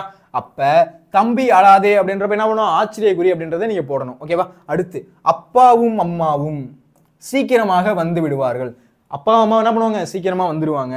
வரும்போது உனக்கு தின்பண்டமும், வரும்போது உனக்கு வந்து ஸ்நாக்ஸு, வரும்போது என்ன பண்ணுவாங்க? உனக்கு ஸ்நாக்ஸும் விளையாட்டு பொருளும், உனக்கு என்ன பண்ணுவாங்க? பொம்மையெல்லாம் வாங்கிட்டு வருவாங்க. இப்போது உனக்கு என்ன வேண்டும்? வாங்கி தருகிறேன். இப்போ உனக்கு என்ன வேணும்? வா வாங்கி தரேன் அப்படின்ட்டு சொல்ற மாதிரி நீங்க எழுதணும். ஓகேவா? ஈஸியா இருக்கா? இந்த 2 பிக்சரை வச்சு அழகா எழுதிட்டீங்களா? கிளியரா? ஓகே. ஃபர்ஸ்ட் பெற்றோர் வேலையிலிருந்து திரும்ப தாமதமாகும் போது, பெற்றோர் வந்து வேலைக்கு போயிட்டு திரும்ப வந்து டைம் ஆகுது. அப்போ வந்து உங்க தம்பிகிட்ட என்ன சொல்லி ஆறுதல் படுத்துவீங்க அப்படின்னு கேட்குறாங்க. தம்பி நீ அழுகாத, அப்பா அம்மாவும் சீக்கிரமா வந்துருவாங்க. அவங்க வரும்போது உனக்கு தின்பண்டமும் உங்களுக்கு வந்து என்ன விளையாட்டு பொருளும் வாங்கிட்டு வருவாங்க. இப்போது உனக்கு என்ன வேணும்னு சொல்லி நான் வாங்கி தரேன் வா அப்படின்னு சொல்லி முடிக்கிறாங்க. கிளியரா? ஸ்பெல்லிங் மிஸ்டேக் இல்லாம அழகா எழுதினாலே போதும், மார்க் அப்படின்றது கொடுத்துருவாங்க. ஓகேவா? நிறைய பேர் அழகிட்டு வாய்ப்பாடு கேட்டுட்டே இருந்தீங்க. அழகிட்டு வாய்ப்பாடு நடத்துறேன், தனியா ஒரு செஷன் போடுறேன். பகுபத உறுப்பிலக்கணம் யாரும் பார்க்கல அப்படின்னா 11th 12th சேனல்ல இருக்கு பகுபத உறுப்பிலக்கணம். அந்த வீடியோவை பாருங்க, உங்களுக்கு ஒரு ஐடியா கிடைக்கும். ஓகேவா? பகுபத உறுப்பிலக்கணம் பார்க்கல அப்படின்னா 11th 12th யூடியூப் சேனல்ல இருக்கு பகுபத உறுப்பிலக்கணம் பாருங்க. நான் அழகிட்டு வாய்ப்பாடு நான் நடத்துறேன். ஓகேவா? இந்த கொஸ்டின் புரிஞ்சிருச்சா? பெற்றோர் வேலைக்கு போயிட்டு திரும்ப தாமதமாகும் போது அழுகிற தம்பிக்கு என்ன சொல்லி ஆறுதல் சொல்லுவீங்க அப்படின்னு ஒரு கொஸ்டின். அதுக்கு இந்த தான் ஆன்சர். ஓகேவா? ஆனா இது இம்பார்ட்டன்ட் கொஸ்டின் இல்ல, ஆனா நீங்க தெரிஞ்சுக்கணும். ஓகேவா? ஓகே. நம்ம ஃபர்ஸ்ட் சொன்ன கொஸ்டின்லாம் முக்கியமான கொஸ்டின் தான். ஓகேவா? மால் பொருளும் இலக்கண குறிப்பு தருக. மால் அப்படின்றதோட பொருளும், அதுக்கான பொருள் என்ன, இலக்கண குறிப்பு என்ன அப்படின்றத கேட்குறாங்க. பார்க்கலாமா? மால் அப்படின்றது யாரு? திருமால். யாரு? திருமால். மால் அப்படின்னா யாரு? திருமால். ஓகேவா? நான் இந்த பிடிஎஃப் யாருக்காச்சும் வேணும் அப்படின்னா கடைசி வரையும் வீடியோ பார்க்குறவங்களுக்கு என்ன பண்ண போறேன்? இந்த பிக்சர்ஸோட உடைய இந்த பிடிஎஃப் அப்படின்றது நான் தரப்போறேன். ஓகேவா? ஓகே. மால் அப்படின்றது என்னது? திருமால் அப்படின்றது பொருள். மால் அப்படின்னா திருமால் அப்படின்றது பொருள். ஓகேவா? அடுத்து மால் என்பது இலக்கண குறிப்பு என்னன்னா செய்யுளிசை அடபடை. அது செய்யுளிசை அளபடை. சார் ஏன் சார் இது செய்யுளிசை அளபடை? மா அல் அப்படின்னு இருக்கு, இது எப்படி சார் நீங்க செய்யுளிசை அளபடைன்னு சொல்றீங்க அப்படின்னு பார்க்கலாமா? ஃபர்ஸ்ட் மால்னா யாரு? திருமால். இந்த பாயிண்ட் புரியுதா? மால்னா யாரு? அவங்க என்ன கேட்டிருக்காங்க? மால் அப்படின்றதுக்கு பொருள் சொல்லுங்க, அப்புறம் மால் அப்படின்றதுக்கு பொருள் சொல்லுங்க, அப்புறம் இலக்கண குறிப்பு சொல்லுங்க அப்படின்றத அவங்க கொஸ்டினா கேட்டிருக்காங்க. இந்த பாயிண்ட் கிளியரா? அதுல ஃபர்ஸ்ட் பொருள் அப்படின்னு என்ன எழுதுறோம்? மால் அப்படின்னா என்ன பொருள்? திருமால் அப்படின்றது பொருள். இந்த பாயிண்ட் ஃபர்ஸ்ட் கிளியரா? அது முடிஞ்சிருச்சு. அடுத்து மால் என்பதனோட இலக்கண குறிப்பு என்ன? செய்யுளிசை அளபடை. சார் இது என்ன சார்? ஏன் சார் இது செய்யுளிசை அளபடை? இந்த இடத்துல ஏன் சார் செய்யுளிசை அளபடை போட்டோம் அப்படின்னு யாரெல்லாம் கேள்வி கேட்குறீங்களோ உங்களுக்கு நீங்களே ஒரு கை தட்டிக்கோங்க. நான் ஏன் அப்படின்னு எக்ஸ்பிளைன் பண்ணுறேன். ஏன்னா உங்களுக்கு வந்து மொட்டை மனப்படம் பண்ணாமல் ஏன் வந்துச்சு அப்படின்றது உங்களுக்கு வந்து தோணுது இல்லை? அப்படி வர வரையும் சூப்பர். அப்படி படித்தாதான் என்ன ஆகும்? மறக்கவும் மறக்காது. ஏன் எதுக்கு எப்படின்னு நீங்கள் கேள்வி கேட்கணும், எதுக்காக இருந்தாலும் சரி. ஓகேவா? பார்க்கலாமா? ஃபர்ஸ்ட் செய்யுளிசை அளபடை அப்படின்னா என்னன்னு பார்க்கலாம். ஓகேவா? செய்யுள்ள ஓசை குறையும் போது, செய்யுள்ள ஒரு ஓசை குறையும் போது அதனை நிறைவு செய்ய நெட்டெழுத்துக்கள் அளபடுத்தல். நெட்டெழுத்துக்கள்னா என்னது? ஆவண்ணா, ஈயண்ணா, ஊனா, அது மாதிரி சொல்லுவோம்ல. நெட்டெழுத்துக்கள் 7 இருக்கு. ஆ, இ, உ, ஏ, ஐ, ஓ, ஔ அப்படிலாம் சொல்லுவோம்ல. அதெல்லாம் என்னது? நெட்டெழுத்துக்கள். அது வந்து என்ன பண்ணுவோம் அப்படின்னா அது வந்து அளபெடுக்கிறது. அது வந்து என்ன பண்ணுவோம்? அளபெடுக்குவாங்க. அதுதான் செய்யுளிசை அளபடை அப்படின்றாங்க. இதுக்கு இன்னொரு பேர் இருக்கு, அதுதான் இசை நிறை அளபடை. இதே வந்து நீங்க என்ன சொல்லலாம்? இசை நிறை அளபடை அப்படின்னு சொல்லலாம். செய்யுளிசை அளபடைக்கு இன்னொரு பேர் என்ன? இசை நிறை அளபடை. ஓகேவா? இந்த பாயிண்ட் புரியுதா? ஃபர்ஸ்ட் நீங்க பாருங்களேன். ஓ ஓதல் வேண்டும். நெட்டெழுத்துக்கள் இதமான அதனோட குற்றெழுத்து அப்படின்றது வந்திருக்கா? அதனால என்னது? மொழி முதல் செய்யுளிசை அளபடை. இன்னும் இருக்காச்சும் புரியல அப்படின்னா மறுபடியும் பாருங்க. செய்யுள் இருக்கு, அதுல ஓசை குறையும் போது அதனை நிறைவு செய்ய நெட்டெழுத்துக்கள் அளபெடுத்தல வந்து செய்யுளிசை அளபடை அப்படின்னு சொல்றாங்க. அதை வந்து இசைநிறை அளபடைன்னு சொல்லலாம். இதுல நெட்டெழுத்துக்கள் அதோட குற்றெழுத்து அப்படின்றது அதுக்கு பின்னாடி வரும். வருதா? இது நெட்டெழுத்து, அதுக்கு பதில் என்னது? குற்றெழுத்து அப்படின்றது வருது. குற்றெழுத்து என்ன? ஆனா, ஈனா, அ, இ, உ, ஏ, இதெல்லாம் என்னது? குற்றெழுத்து. ஆ, இ, அதெல்லாம் என்னது? நெட்டெழுத்து. அப்ப ஒரு நெட்டெழுத்துக்கு பின்னாடி ஒரு குற்றெழுத்து, அதற்கு இனமான ஒரு குற்றெழுத்து அப்படின்றது வருதா? உரா, அ, படா, அ, பின்னாடி ஒரு என்னது? ஒரு குற்றெழுத்து அப்படின்றது வருதா? அப்ப அந்த மாதிரி வந்துச்சு அப்படின்னா என்னது? செய்யுளிசை அளபடை. அதை என்ன சொல்லலாம்? இசை நிறை அளபடை அப்படின்னு நீங்க சொல்லலாம். புரியுதா? புரியுதா உங்க எல்லாருக்கும்? ஓகேப்பா. இப்ப பாருங்களேன். ஓ ஓதல் வேண்டும் அப்படின்றது மொழி முதல். ஏன் முன்னாடி வந்திருக்கு? அடுத்து என்ன பண்ணுது? மொழி இடை கடைசியில வருது. அதுக்கு என்னது? மொழி இறுதி. இது இது நடுவில் வருது, இது கடைசியில வருது. படா அப்படின்றது மொழி இறுதியில வந்திருக்கு. உரா அப்படின்றது மொழி இடை. அடுத்து என்னது? ஓ ஓதல் அப்படின்றது மொழி முதல். இப்ப பாருங்களேன், மேல உள்ள எக்ஸாம்பிள் பாத்தீங்கன்னா இப்போ உங்களுக்கு ஈஸியா புரியும். பாருங்களேன். மா ஆல் அப்படின்றது என்னது? செய்யுளிசை அளபடை. புரியுதா? ஒரு பெரிய என்னது? நெடுஎழுத்துக்கு அப்புறம் ஒரு அதனமான குற்றெழுத்து அப்படின்றது வருது. ஓகேவா? அப்ப என்னது? இது செய்யுளிசை அளபடை. புரியுதா? இந்த பாயிண்ட் கிளியர் ஆகுதா? ஓகேப்பா. அடுத்து என்ன சார்?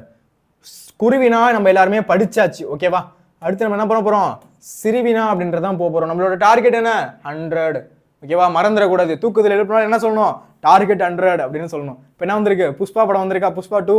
அதெல்லாம் வந்து பார்த்துட்டு இருக்கக்கூடாது. ஃப்ளவர் நினைச்சியா, ஃபயர்டா அப்படிலாம் வந்து அந்த படம்லாம் வந்து பார்த்துட்டு இருக்கக்கூடாது. என்ன பண்ணணும்? டிசம்பர்ல என்ன எக்ஸாம் வரப்போகுது? ஹாஃப் இயர்லி எக்ஸாம் வரப்போகுது. அப்பெல்லாம் படம் ரிலீஸ் ஆகுது. சார் பிக் பாஸ் ஓடுது சார், சூப்பரா இருக்கு சார் பிக் பாஸ், இந்த டைம் தான் சார் அப்படின்னு வந்து பிக் பாஸ் பார்க்க கூடாது. அடுத்து மேட்ச் ஓடுது சார் இன்ட்ரெஸ்டிங்கா, ஏதோ ஐபிஎல் வரப்போகுது சார், சார் வேர்ல்டு கப் நடக்குது சார், இந்த இதுக்கும் அதை பார்க்குறேன் சார் உட்காந்து அப்படின்னா அதெல்லாம் உட்காந்து பார்க்க கூடாது. அதெல்லாம் வருஷம் வரும். இப்போ உட்காந்து பார்த்தீங்க அப்படின்னா 10th ஒரு வாட்டி தான், இல்லை அப்படின்னா அந்த 450ன்றது அப்படியே கம்மியாயிட்டே வரும். ஓகேவா? அதனால ஞாபகம் வச்சுக்கிட்டு உங்களோட டார்கெட் அப்படின்றது என்ன பண்ணணும்? 450க்கு மேலே தான் இருக்கணும். என்ன பண்ணணும்? உங்களோட டார்கெட் என்ன? 450க்கு மேலே தான் இருக்கணும். ஓகேவா? யாரும் அதுக்கு கீழே வந்து டார்கெட் செட் பண்ணவே கூடாது. சார் 400 போதும் சார் எனக்கு, அப்படிலாம் செட் பண்ணக்கூடாது. உங்களோட டார்கெட் என்னவா இருக்கணும்? 450 தான் இருக்கணும். ஓகேவா? சார் நான் 350 தான் சார் வாங்கினேன், சார் நான் 320 தான் சார் வாங்குறேன். உன்னோட டார்கெட் 450 தான் இருக்கணும். என்னால் எடுக்க முடியுமா அப்படின்னா உன்னால கண்டிப்பாக எடுக்க முடியும். ஓகேவா? எப்படி முடியுமா சார்னா கண்டிப்பாக முடியும். அதுக்கு என்ன பண்ணணும்? நம்மளோட திட்டமிட்ட ஒரு திட்டம் இருக்கணும். நமக்கு என்ன இருக்கணும்? ஒரு திட்டமிட்ட உழைப்பு அப்படின்றது ஃபர்ஸ்ட் பாயிண்டா இருக்கணும். அடுத்து கடின உழைப்பு, அடுத்து என்னது? விடாமுயற்சி. இதுதான் நம்மளோட தாரக மந்திரம் அடுத்து வர போற பப்ளிக் எக்ஸாம் வரையும். அதனால வந்து இதுல நீங்க என்ன பண்ணக்கூடாது? வந்து காம்ப்ரமைஸ் பண்ணிக்க கூடாது. ஓகேவா? கரெக்டா படிக்கணும், கரெக்டா ஷெடியூல் போடுறோம், கரெக்டா படிக்கிறோம், பப்ளிக்ல நல்ல மார்க் அப்படின்றது வாங்கணும். ஓகேவா? அதுக்கு எங்களால என்ன உதவி பண்ண முடியுமோ எல்லா உதவியும் உங்களுக்கு பண்றோம். ஓகேவா? அடுத்து நம்ம ஆஃப் எக்ஸாம் வரதுக்குள்ள நான் என்ன பண்ண போறேன்? எல்லா குருவினா, சிறுவினா, நடுவினா எல்லாத்தையும் முடிக்க போறேன். 1 வேர்டு முடிச்சிட போறோம். அதுக்கப்புறம் இலக்கணம் பார்க்க போறோம். அதுக்கப்புறம் வந்து கற்பவை கற்ற பின் பார்க்க போறோம். அதுக்கப்புறம் டைம் இருக்கு அப்படின்னா நம்ம புக் இன்சைட் கொஸ்டின் போகலாம். ஆனா அதிகமா கேட்கறதுல புக் இன்சைட் கொஸ்டின் கொஞ்சம் போகலாம். அதுக்கப்புறம் என்ன போறோம்? அதுக்கப்புறம் என்னது? கலை சொற்கள் நான் தனியா கொடுக்குறேன், சொல்லும் பொருளும் தனியா கொடுக்குறேன். அதுமாதிரி என்ன பண்ண போறோம் அப்படின்னா நம்ம தமிழை வந்து ஃபுல்லா படிக்க போறோம். ஓகேவா? நம்மளால வந்து 450 எடுக்க முடியுமா அப்படின்னா எடுக்க முடியும். ஓகேவா? ஃபர்ஸ்ட் நீங்க நம்பணும். ஓகேவா? ஃபர்ஸ்ட் சிறுவினா என்ன சார் அப்படின்னா உயிராக நான் பல பெயர்களில் நான். அதாவது எதை சொல்றாங்க அப்படின்னா தண்ணீரை சொல்றாங்க. ஓகேவா? உயிராக நான். நமக்கு தண்ணி இல்லைன்னா என்ன ஆகும்? தண்ணி இல்லைன்னா ஒரு நாள் தண்ணி தாங்க எடுக்கும்போது தண்ணி குடிக்கல அப்படின்னா எப்படி இருக்கும்? ஒரு மாதிரி ஆயிரும்ல. அதுதான் உயிராக நான். பல பெயர்களில் நான். 4 திசைகளிலும் நான். என்ன இருக்கு? 4 திசையிலுமே இருக்கு. 4 திசைகளில் நான். இலக்கியத்தில் நான். முன்னீர் நாவாய் ஒட்டியாக நான். முதலிய தலைப்புகளில் காற்று. ஓகேவா? இதெல்லாம் எதை சொல்றாங்க அப்படின்னா காத்த சொல்றாங்க. அதை வச்சு நமக்கு தண்ணிக்கு எழுத சொல்றாங்க. ஓகேவா? ஃபர்ஸ்ட் இதெல்லாம் குறிப்பிட்டு காற்ற சொல்றாங்க. உயிராக நான். என்னது? காத்து இல்லைன்னா நம்மளால உயிர் வாழ முடியுமா? முடியாது. பல பெயர்களில். காத்துக்கு நிறைய பெயர் இருக்கு. அது மாதிரி 4 திசைகளிலும் என்ன இருக்கு? மேற்கு, கிழக்கு, வடக்கு, தெற்கு அப்படின்னு 4 திசைகளிலும் இருக்கு. இலக்கியத்தில் நான். பெரிய பெரிய இலக்கியத்தில் என்ன பண்றாங்க? காற்றை பத்தி குறிப்பிடுறாங்க. காற்றை வா, மயலுறுத்து வா, மயங்க செய்து அப்படின்னு பாரதியார் பாடியிருக்காருல்ல, அந்த மாதிரி. முன்னீர் நாவாய் ஒட்டியாக நான். முதலிய தலைப்புகளில் காற்று தன்னை பற்றி பேசுகிறது. முதலிய தலைப்பில் என்ன பண்ணுது? காற்று தன்னை பத்தி பேசுதான். ஓகே, இவ்வாறு இதை மாதிரி அது பேசுறப்ப நீர் தன்னை பற்றி பேசினால், இது இம்பார்ட்டன்ட் கொஸ்டின், அந்த அளவுக்கு இல்லை, ஆனா படிக்கணும். ஓகேவா? வசன கவிதை கொஸ்டின் ரொம்ப இம்பார்ட்டன்ட். அதுக்கு முன்னாடி பார்த்த கொஸ்டினும் ரொம்ப இம்பார்ட்டன்ட். ஓகேவா? ஆனால் இந்த கொஸ்டின் வந்து படிக்கணும், படிக்காமலாம் போகக்கூடாது. ஓகேவா? ஈஸியாக தான் இருக்கும், ரொம்ப கஷ்டம்லாம் கிடையாது. ஓகேவா? நீர் வந்து என்ன பண்ணுதான்? தன்னை பற்றி பேசினால் உங்களுடைய கற்பனையில் தலைப்புகளை எழுதுக. தலைப்பு தான் எழுத சொல்லியிருக்காங்க. ஒருவேளை தலைப்பை விட்டுட்டு இந்த இடத்துல பண்றாங்க, தலைப்பை விட்டுட்டு ஒரு தொடரா எழுதுங்க அப்படின்னா அதையும் எழுதணும் நம்ம. ஓகேவா? தலைப்பும் எழுதணும், தலைப்புன்னு கேட்டா தலைப்பு எழுதணும், தொடர்னு கேட்டா தொடரும் எழுதணும். ஓகேவா? பார்க்கலாமா? ஓகே, ஃபர்ஸ்ட் இந்த பிக்சர்ஸ்லாம் பாருங்களேன். ஒரு குடிக்கிற மாதிரி தண்ணீர் இருக்கா? என்ன இருக்கு? நம்ம சாப்பிட்ற மாதிரி இருக்கு. அடுத்து என்னது? ஒரு கடல், பெரிய கடல் இருக்கா? அப்புறம் என்ன இருக்கு? ஒரு வாய்க்கால்ல தண்ணி ஓடுற மாதிரி இருக்கா? அதுக்கப்புறம் என்ன பண்ணுது? மழை பொழியுதா? இதெல்லாம் என்னது? தண்ணீரை தான் குறிக்குது. ஓகேவா? இந்த பிக்சர்ஸ் எல்லாரும் ஒரு நிமிஷம் நல்லா பாருங்க என்னென்ன இருக்குன்ட்டு. தண்ணீர் குடிக்கிற மாதிரி இருக்கு, ஒரு பெரிய கடல் இருக்கு, பரந்த கடல் இருக்கு, தண்ணீர்ல வாய்க்கால் ஓடுது, அதுக்கு மழை பொழியுது. ஓகேவா? இதை வச்சுதான் இந்த கொஸ்டின் நம்ம ஆன்சர் எழுத போறோம் ஈஸியா. ஓகேவா? விசுவலைஸ் பண்ணி அழகா ஈஸியா எழுத போறோம். ஓகேவா? பார்க்கலாமா? ஃபர்ஸ்ட் உணவாக நான். தண்ணீர் எப்பவுமே என்ன பண்ணுவோம் அப்படின்னா நமக்கு உணவா இருக்கு. உணவாக நான் என்ன பண்ணுது? நமக்கு தண்ணீர் வந்து உணவா இருக்கு. உணவாக நான். முக்கால் பங்கு நான். கமா போட்டு அழகா எழுதணும். ஓகேவா?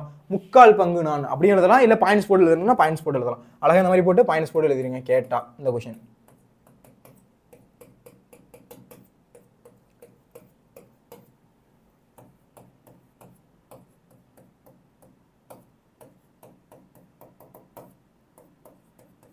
ஓகேவா? எழுதிருவீங்களா? ஃபர்ஸ்ட் உணவாக நான். என்ன பண்ணுதான்? உணவா இருக்கு. தண்ணி இல்லைன்னா நம்ம என்ன ஆகும்? நம்மளால இருக்கவே முடியாது. தண்ணி இருக்கிறதுனால தான் நம்மளால இருக்க முடியுது. உணவாக நான். அதுக்கப்புறம் முக்கால் பங்கு நான். என்னது? 3 பக்கம் கடலாலும் 1 பக்கம் நிலத்தாலும் சொல்லப்பட்டுள்ளது அப்படின்னு சொல்லுவோமா? தீபகற்ப பீடபூமி. அந்த மாதிரி வந்து 3 பக்கம் தண்ணி இருக்கு, 1 பக்கம் நிலப்பகுதி இருக்கு. அந்த மாதிரி என்ன இருக்கு? முக்கால் பங்கு நான். விளைவுக்கு நான். என்ன பண்ணுது? தண்ணி இருக்கிறதுனால நம்மளால வந்து பயிர் வந்து விளைச்சல் பண்ண முடியுது. ஐம்பூதங்களுள் நான். 5 பூதம் இருக்குல்ல, நிலம், நீர், காற்று, ஆகாயம் அப்படின்னு இருக்குல்ல, அதுல ஒன்னா இருக்கிறது தண்ணீர். மழையாக நான். மழை பொழியுது. அடுத்து பேராற்றலாக நான். பேராற்றலா இருக்கு. தண்ணி வந்து வெள்ளம் ஆயிடுச்சுன்னாவும், தண்ணி வந்து ரொம்ப அதிகமா வெள்ளமானாலும் கடலை ஊர்ல வந்து அடிச்சுட்டு போயிரும்ல, பேராற்றலாக நான். அமிழ்தாக நான். இந்த தண்ணி என்ன பண்ணுது? அமிழ்தமா இருக்கு. ரொம்ப தண்ணி தாங்க எடுக்கும்போது நல்லா வந்து விளையாண்டுட்டு வரீங்க, போயிட்டு கிரிக்கெட் விளாடுறீங்க, அதை போயிட்டு ரொம்ப உடம்பு ஆக்டிவ் ஊர் ரொம்ப விளையாண்டுட்டு வரீங்க, எப்படி இருக்கும்? தண்ணியை குடிக்கும் போது அமிழ்தா இருக்கும். தண்ணி இப்போ தானே குடிச்சதுக்கு அப்புறம் தானே நிம்மதியா இருக்கு அப்படின்னு என்ன பண்ணுவோம்? இலக்கியத்தில் நான். காற்று மட்டும் இலக்கியத்தில் இல்ல, தண்ணி இலக்கியத்தில் இருக்கு. ஓகேவா? இலக்கியத்தில் நான். பல பெயர்களில் நான். பல பெயர்கள்ல தண்ணியும் இருக்கு. ஓகேவா? இந்த பாயிண்ட் புரியுதா? எழுதிருவீங்களா அந்த கொஸ்டின்? அழகா இந்த பிக்சர்ஸை பார்த்து அழகா எழுதிடலாம். உணவாக நான். தண்ணி என்ன பண்ணுது? நமக்கு உணவா இருக்கு. முக்கால் பங்கு நான். 3 பகுதியிலும் தண்ணியா தான் இருக்கு. முக்கால் பங்கு நான். விளைவுக்கு நான். என்ன பண்ணுது? விளைச்சலுக்கு வந்து வாய்க்கால் வழியா தண்ணி விடுறோமா வயலுக்கு? விளைவுக்கு நான். ஐம்பூதங்களில் ஒன்றாக நான். ஐம்பூதம்னா நிலம், நீர், காற்று, ஆகாயம் அப்படின்னு இருக்கா, வெப்பம் அப்படின்ட்டு அந்த மாதிரி ஐம்பூதங்கள் ஒன்று இருக்கு. மழையாக நான். மழையா பொழியுது தண்ணீர். பேராற்றலாக நான். என்னது? வெள்ளம்லாம் வருதா? பேராற்றலாக நான். அமிழ்தாக நான். இந்த அமிழ்தமா இருக்கு. இலக்கியத்தில் நான். இலக்கியத்திலையும் குறிப்பிடப்பட்டிருக்கு. அப்புறம் என்னது? பல பெயர்களில் நான். பல பெயர்களிலும் இருக்கு அப்படின்றத அழகா எழுதணும். ஓகேவா? சரி சார், தலைப்புன்னு சொல்லிட்டாங்க, அதனால இந்த மாதிரி எழுதிட்டீங்க. ஒரு வேலை தொடரா அமைங்க அப்படின்னு சொல்லிட்டா அதையும் நம்ம ப்ரிப்பேரா இருக்கணும்ல, அது என்ன இருக்கு அப்படின்றத பார்த்துடலாம். இது வந்து தலைப்பு அப்படின்னு கேட்டால் அதை எழுதிடுங்க, தொடரா எழுதுங்க அப்படின்னு கேட்டால் இது எழுதணும். ஓகேவா? நான் தான் நீர். என்னது? நான் தான் தண்ணீர். அந்த தண்ணீர் வந்து சொல்ற மாதிரி நான் தான் நீர். நான் நிலப்பரப்பில் 4/3 பங்கு ஆவேன். நான் மேலே உள்ளது தான் இதுலேயும் கம்பைன் பண்ணி சொல்லியிருக்கேன். ஓகேவா? இது தனியாக அதை தனியாக படிக்கணும்னு அவசியம் இல்லை, அதை படித்தாலே மேக் பண்ணி எழுதலாம். ஓகேவா? நான் தான் தண்ணீர், நான் தான் நீர். நான் நிலப்பரப்பில் 4ல் 3 பங்கு இருக்கேன். 4ல் 3 பங்கு நான் இருக்கேன். கடலாக என்ன எப்படி இருக்கு? தண்ணீர் வந்து எப்படி இருக்கு? கடலாக, ஆறா இருக்கு, குளமா இருக்கு, அருவியா இருக்கு. இந்த மாதிரிலாம் நான் இருக்கேன். கடலா இருக்கு, அருவியா இருக்கு, நீரா இருக்கு, கடலா இருக்கு, ஆறா இருக்கு, இந்த மாதிரிலாம் இருக்கு அப்படின்றத சொல்லுது. மக்களுக்கு உணவாகவும் அமிழ்தாகவும் இருக்கேன். மக்களுக்கு எப்படி இருக்கான்? உணவாகவும் இருக்கு, அமிழ்தமாகவும் இருக்கு. அடுத்து, நான் இல்லை என்றால் உலகம் இல்லை.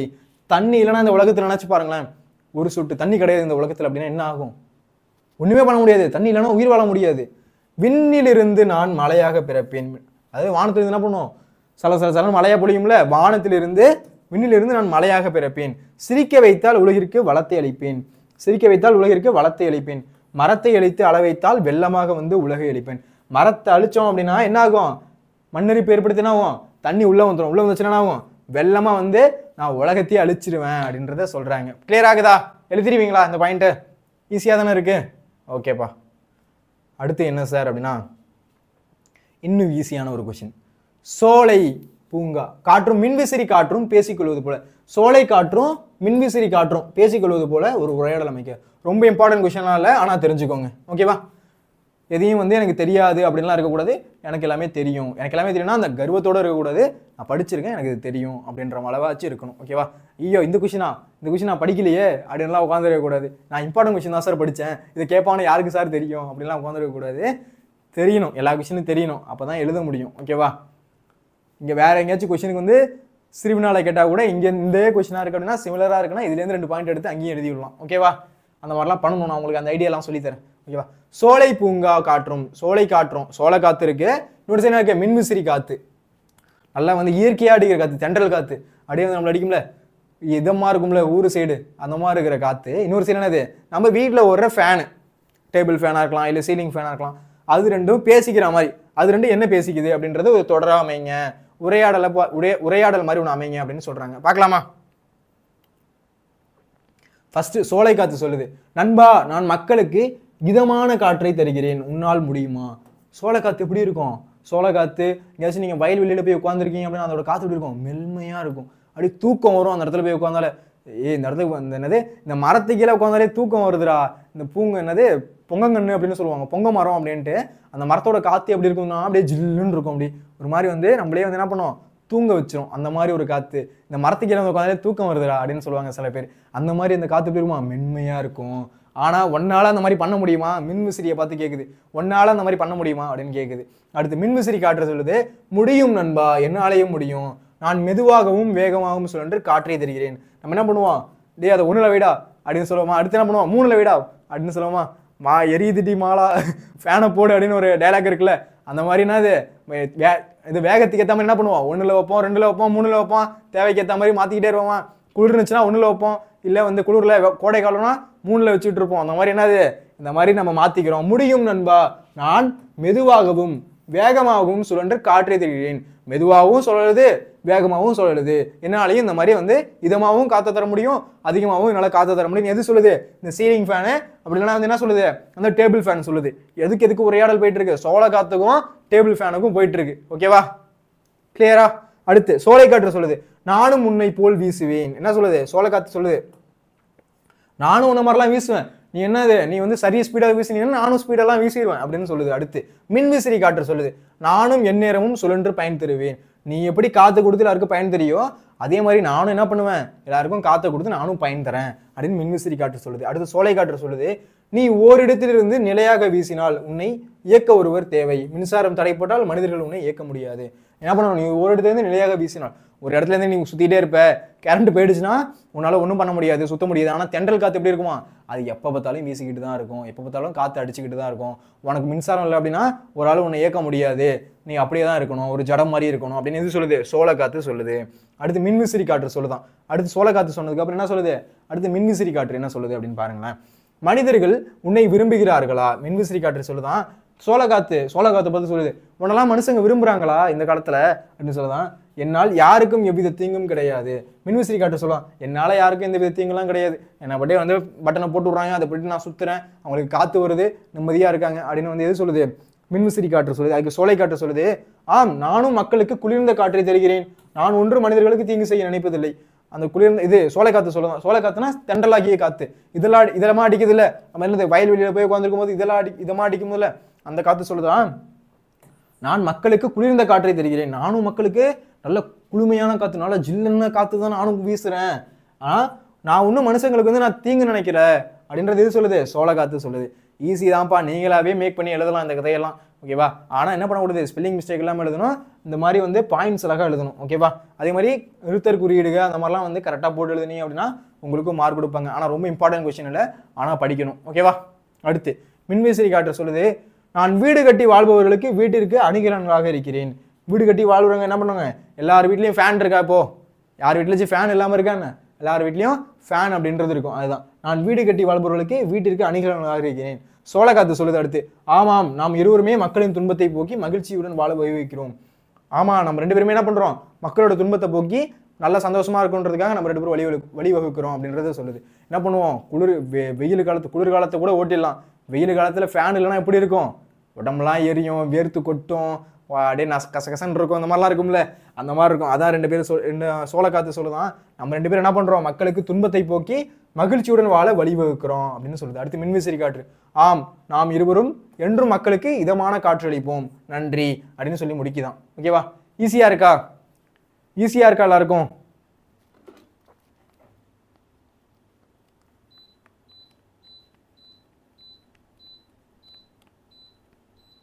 ஓகேப்பா, அடுத்து பார்க்கலாமா?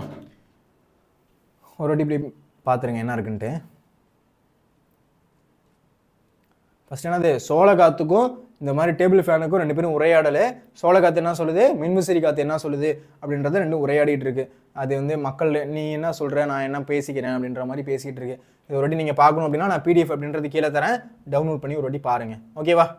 ஈஸியாக தான் இருக்கும். ஓகேவா? அடுத்து போகலாம். சார் என்ன சார் மல்லிகைப்பூ பாம்புலாம் வச்சுருக்கீங்க, பயமாக இருக்குது சார் அப்படின்னா ஈஸியான கொஷின். ஓகேவா? அதுக்காக என்ன பண்ணியிருக்கேன், ஒரு எக்ஸாம்பிள் அப்படின்றது நான் வச்சுருக்கேன். பார்க்கலாமா? ஃபஸ்ட்டு, தோட்டத்தில் மல்லிகைப்பூ பறித்த பூங்குடி வரும் வழியில் ஆடு மாடுகளுக்கு தண்ணீர் தொட்டியில் குடிநீர் நிரப்பினாள். தோட்டத்தில் மல்லிகைப்பூ பறித்த பூங்குடின்னு ஒரு பொண்ணு என்ன பண்ணுறா அப்படின்னா தோட்டத்தில் போய் மல்லிகைப்பூ பறிக்கிறா. பறிச்சுட்டு வரும் வழியில் ஆடு மாடுக்கு என்ன பண்ணுறா அப்படின்னா தண்ணீர் தொட்டியில், ஆடு மாடுக்கு தண்ணீர் தொட்டியில் தண்ணி வைக்கிறா. அடுத்து குடிநீர் நிரப்புறா. அதாவது தண்ணி தொட்டியில் என்ன பண்ணுறா, அந்த ஆடு மாடு வந்து சாப்பிடணும் அப்படின்றதுக்காக தண்ணீர் நிரப்புறா. அடுத்து வீட்டிற்கு வந்தவள் சுவர் கடிகாரத்தில் மணி பார்த்தாள். வீட்டுக்கு வந்து என்ன பண்றா, சுவர் கடிகாரத்தில் வந்து மணி பார்க்கறா, மணி என்ன அப்படின்ட்டு. அடுத்து இந்த மாதிரி இந்த பத்தியில இதெல்லாம் வந்து இந்த மாதிரி கொடுத்துட்டாங்க. இதுல இருக்க தொகை சொற்களின் வகைகளை குறிப்பிட்டு விரித்து எழுதுக. இதுல இருக்க தொகை சொற்களை விரித்து எழுதுக அப்படின்னு கேட்குறாங்க. பார்க்கலாமா, என்ன தொகை சொற்கள் கொடுத்துருக்காங்கன்னு பார்க்கலாமா? ஓகேப்பா. ஃபர்ஸ்ட் மல்லிகைப்பூ அப்படின்றது இரு பெயரொட்டு பண்பு தொகை. ஃபர்ஸ்ட் என்ன பண்ணணும், தொகை சொற்கள் அப்படின்றது போடணும். முக்கியமான கொஸ்டின் அது. ஃபர்ஸ்ட் என்ன பண்ணணும், தொகை சொற்கள் அப்படின்றத நீங்க டாபிக் போடணும். ஓகேவா? போட்டு மல்லிகைப்பூ இரு பெயரொட்டு பண்பு தொகை அப்படின்றது ஃபர்ஸ்ட் எழுதணும். ஏன் அப்படின்றத நான் சொல்றேன். மல்லிகைப்பூ ஏன் சார் இரு பெயரொட்டு பண்பு தொகை அப்படின்றத நான் சொல்றேன். ஓகேவா? இதுல மல்லிகை என்பது சிறப்பு பெயர். ஓகேவா? இப்போ பாருங்களேன், பூ அப்படின்னு இருக்கா, பாம்பு அப்படின்னு இருக்கா, பாம்பு அப்படின்னு இருக்கு, இங்க பூ அப்படின்னு இருக்கு. ஃபர்ஸ்ட் புரியுதா? பூ அப்படின்னு இருக்கு, பாம்பு அப்படின்னு இருக்கு.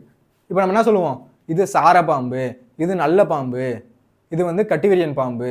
பாம்பு என்ன சொல்றோம், பின்னாடி வர்றது பாம்பு ஒன்று தான். ஆனால் முன்னாடி என்ன பண்றோம், சார பாம்பு, நல்ல பாம்பு, கட்டிவெறியன் பாம்புன்னு பாம்பை வந்து நம்ம வகைப்படுத்துறோம். இது என்ன சொல்றோம், இது மல்லிகை பூ, இது வந்து என்னது செங்காந்தல் பூ, இது என்னது செம்பருத்தி பூ. என்னது பூ அப்படின்றது பின்னாடி ஒன்றா இருக்கு, முன்னாடி வேற வேற பூவோட நேம் மட்டும் தான் மாத்திரம். இந்த பாயிண்ட் புரியுதா? அப்போ இதை பாருங்களேன், மல்லிகை என்பது சிறப்பு பெயர். இது என்னது, மல்லிகை அப்படின்றது சிறப்பு பெயர். இப்போ பூ அப்படின்றது பொது பெயர். பூ அப்படின்றது என்னது, பொது பெயர். இங்க என்னது, சாரை பாம்பு அப்படின்றது என்ன, பொது பெயர். சாரை அப்படின்றது சிறப்பு பெயர். இந்த பாயிண்ட் புரியுதா? மல்லிகை அப்படின்றது சிறப்பு பெயர், பூ அப்படின்றது பொது பெயர். இதுல பாருங்களேன், சாரை அப்படின்றது என்னது, சிறப்பு பெயர், பாம்பு அப்படின்றது பொது பெயர். பொது பெயர் அப்படின்னா நம்ம பொதுவாக குறிப்பிடுறது, சிறப்பு பெயர் அப்படின்னா நம்ம சிறப்பா, இதுக்கு ஒரு சிறப்பா அப்படின்றது இந்த பேரை வச்சிருக்கோம். இது என்னது சாரப்பாம்பு, இது என்னது நல்ல பாம்பு, இது என்னது மல்லிகைப்பூ, இது என்னது செம்பருத்தி பூ அப்படின்றது அதான் என்னது சிறப்பு. அப்புறம் பூ அப்படின்றது பொது பெயர் அப்படின்றத புரிஞ்சுக்கோங்க. இந்த பாயிண்ட் கிளியர் ஆகுதா? அப்ப மல்லிகை அப்படின்றது என்னது, சிறப்பு பெயர். மல்லிகை அப்படின்றது என்ன, சிறப்பு பெயர். பூ என்பது என்னது பொது பெயர். இவ்வாறு முதலில் சிறப்பு பெயரும், முதல்ல சிறப்பு பெயரும், அதை தொடர்ந்து பொது பெயரும், முன்னாடி என்ன இருக்கு சிறப்பு பெயரும், அது பின்னாடி என்ன இருக்கு பொது பெயரும் இணைந்து வருவது இரு பெயரொட்டு பண்பு தொகை. அவ்வளவுதான். ஈஸியா இருக்கா? இதுதான் என்ன சொல்றாங்க, இரு பெயரொட்டு பண்பு தொகை அப்படின்னு சொல்றாங்க. கிளியர் ஆகுதா? இரு பெயரொட்டு பண்பு தொகைனா என்னன்னு புரியுதா? முன்னாடி ஒரு சிறப்பு பெயரும் பின்னாடி ஒரு பொது பெயரும் சேர்ந்து இருக்கிறதே இரு பெயரொட்டு பண்பு தொகை. அவ்வளவுதான். ஈஸி தான் அது. ஓகேவா? அதுதான் இங்க இடத்துல குறிப்பிட்டிருக்கோம். முன்னாடி ஒரு சிறப்பு பெயர் பின்னாடி ஒரு பொது பெயர் அந்த மாதிரி வந்துச்சுன்னா அது இரு பெயரொட்டு பண்பு தொகை. அப்ப மல்லிகைப்பூன்றது என்னது இரு பெயரொட்டு பண்பு தொகை. சாரை பாம்புன்றது என்னது இரு பெயரொட்டு பண்பு தொகை. கிளியர் ஆகுதா? ஓகேப்பா. அடுத்து பூ பறித்த அப்படின்றது என்ன சார்? பூ பறித்த, பூ வந்து நான் பறிச்சேன், பூவை போயிட்டு என்ன பண்ணேன் தோட்டத்தை போய் பறிச்சேன். பூ பறித்த அப்படின்றது என்ன சார் அப்படின்னா இரண்டாம் வேற்றுமை தொகை. இரண்டாம் வேற்றுமை தொகை. ஏன் சார் இது இரண்டாம் வேற்றுமை தொகை? முன்னாடியே நான் உங்களுக்கு ஒன்று சொல்லியிருந்தேன். என்னது ஐயாளுகு இன்னது கண். அப்ப ரெண்டாவதா இருந்தது என்ன ஐ. வேற்றுமை உறுப்புல ரெண்டாவதா இருக்கிறது என்ன ஐ. இப்ப பாருங்களேன், பூவை பறித்த இந்த இடத்துல என்ன வருது ஐ அப்படின்றது வருதா? பூவை பறித்த. அப்ப பூ பறித்தல்ல அந்த ஐன்றது தொக்கி இருக்கு. தொக்கி அப்படின்னா மறைஞ்சிருக்கு. பூ பறித்தல ஐ வந்து மறைஞ்சிருக்கு. அதனால என்னது இது இரண்டாம் வேற்றுமை தொகை. ஓகேவா? அதனாலதான் இது என்னது இரண்டாம் வேற்றுமை தொகை. அதாவது பூ பறித்தன் இருக்கு, அது பூவை பறித்த அப்படின்னு விரிச்சு எழுதுறோம். அதுல ஐ அப்படின்றது மறைஞ்சிருக்கு. பூ பறித்தற்குள்ள என்ன இருக்கு ஐ அப்படின்றது மறைஞ்சிருக்கு. அதனால என்னது இது இரண்டாம் வேற்றுமை தொகை. இந்த பாயிண்ட் கிளியர் ஆகுதா? அதனாலதான் இது இரண்டாம் வேற்றுமை தொகை. ஓகேவா? அடுத்து ஆடு மாடுகள் அப்படின்றது உண்மை தொகை. சார் உண்மை தொகைன்னா என்ன சார் அப்படின்னா இதுல என்ன இருக்கு பெயர்ல இருக்கு பாருங்க உண்மை தொகை. என்ன இருக்கு பெயர்லயே வந்து அப்படின்றது இருக்கா உண்மை தொகை அப்படின்னு இருக்கு. பாருங்களேன், ஆடு மாடுகள் எப்படி பிரிச்சு எழுதுறானே ஆடுகளும் மாடுகளும், ஆடுகளும் இருந்தன மாடுகளும் இருந்தன, ஆடுகளும் மாடுகளும் அப்படின்னு இருக்கா. இது விரிந்து வருது. இதுல உம்முன்ற உருபெனா இருக்கு மறைஞ்சு வந்திருக்கு. ஆடு மாடுகள் அப்படின்றதுல என்ன இருக்கு ஆடுகளும் மாடுகளும் அப்படின்றது இம்மு வந்து மறைஞ்சு வந்திருக்கு. அதனால இது உண்மை தொகை. புரியுதா? ஏன் உண்மை தொகை வந்துச்சுன்னு? இம் அப்படின்ற வார்த்தை என்ன இருக்கு அப்படின்றது மறைஞ்சு வந்திருக்கு. மறைஞ்சு வந்தா என்னது அது உண்மை தொகை. தொகை என்ன பொருள் தொக்கி இருக்கு. தொக்கி என்னது மறைஞ்சிருக்கு. இந்த பாயிண்ட் கிளியர் ஆகுதா? அப்ப ஆடு மாடுகள் அப்படின்றது ஆடுகளும் மாடுகளும் அப்படின்னு பிரிச்சு எழுதுறோம். அதுல அப்படின்ற வார்த்தை மறைஞ்சிருக்கு. அதனால என்னது இது உண்மை தொகை. அவ்வளவுதான். ஈஸியா இருக்கா? அதனால என்னது இது உண்மை தொகை. கிளியர் ஆகுதா? புரியுதா? ஓகேப்பா. அடுத்து என்ன சார் அப்படின்னா தண்ணீர் தொட்டி. தண்ணீர் தொட்டி எப்படி சார் எழுதுறது அப்படின்னா இது ஏன் சார் இரண்டாம் வேற்றுமை உருபும் பயனும் உடன் தொக்கு தொகை. முன்னாடியே உங்கள்கிட்ட ஒரு வாட்டி சொல்லியிருந்தேன்.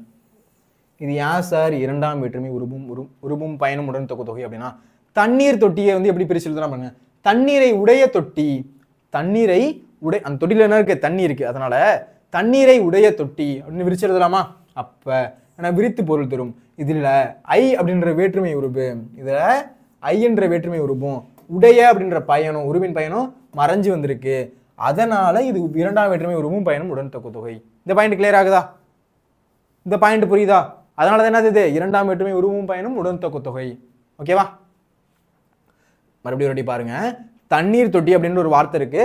தண்ணீரை உடைய தொட்டி அப்படின்னு விரிச்சு எழுதுறோம். அது என்ன இருக்கு உடைய அப்படின்ற வார்த்தையும் மறைஞ்சிருக்கு, ஐ என்ற வார்த்தையும் மறைஞ்சிருக்கு. ஐ வந்துச்சுன்னா அது இரண்டாம் வேற்றுமை தொகை. அதுல வந்து என்னது உடைய அப்படின்னு வந்துச்சுன்னா அது வந்து ஒரு உருபோட பயன். அதனால இரண்டாம் வேற்றுமை உருவும் பயனும் உடன் தொக்கு தொகை. தண்ணீர் தொட்டிக்கு வந்து இரண்டாம் வேற்றுமை உருவும் பயனும் உடன் தொக்கு தொகை. இப்ப கிளியர் ஆகுதா? அடுத்து குடிநீர் நிரப்பினால். இது இரண்டாம் வேற்றுமை தொகை. யான் சார் இது குடிநீர் நிரப்பினால் வந்து யான் சார் இரண்டாம் வேற்றுமை தொகை? குடிநீரை நிரப்பினால். எல்லாத்துக்குமே ஈஸி தான். இந்த இரண்டாம் வேற்றுமை உருபு அது ஐ, இது மறைஞ்சு வந்திருக்கு அப்படின்னா அது இரண்டாம் வேற்றுமை தொகை. அப்ப குடிநீரை நிரப்பினால். இந்த பாயிண்ட் கிளியர் ஆகுதா? அப்ப குடிநீர் நிரப்பினால் அப்படின்றது எப்படி வந்திருக்கு குடிநீரை நிரப்பினால் அப்படின்றது விரிந்து பொருள் தரும். இதுல ஐ என்றது என்னது இரண்டாம் வேற்றுமை உருபு மறைஞ்சு வந்திருக்கு. அதனால இது இரண்டாம் வேற்றுமை தொகை. இந்த பாயிண்ட் கிளியர் ஆகுதா? அப்ப இரண்டாம் வேற்றுமை தொகை என்னன்னு புரியுது, உண்மை தொகை என்னன்னு புரியுது. அடுத்து இரண்டாம் வேற்றுமை உருபும் பயனும் உடன் தொக்கு தொகை என்ன புரியுது, இரு பெயரொட்டு பண்பு தொகை என்னன்னு புரியுது. புரியுது எல்லாருக்கும்? ஈஸியா இருக்கா? அடுத்து குடிநீர். சார் குடிநீர் அப்படின்னு இருக்கு, அது ஏன் சார் வினைத்தொகை? வினைத்தொகைன்னா நான் உங்களுக்கு முன்னாடி என்ன சொல்லியிருக்கேன், 3 காலத்துக்கு உணர்த்தணும். 3 காலத்துக்கு உணர்த்துச்சு அப்படின்னா அது என்னது, வினைத்தொகை. இப்போ பாருங்களேன், குடிநீரை 3 காலத்துக்கும் சொல்லலாம். குடித்த நீர், என்ன பண்ணிட்டேன், தண்ணீரை வந்து குடிச்சிட்டேன், முன்னாடியே குடிச்சிட்டேன் அப்படின்றது என்ன, இறந்த காலம். என்னது,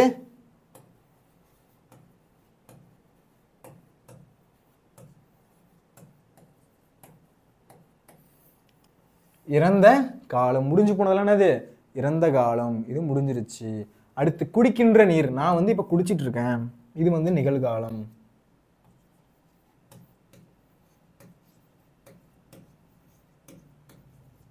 குடிக்கும் நீர், குடிப்பேன் இதுக்கப்புறம் தான், எதிர்காலம்.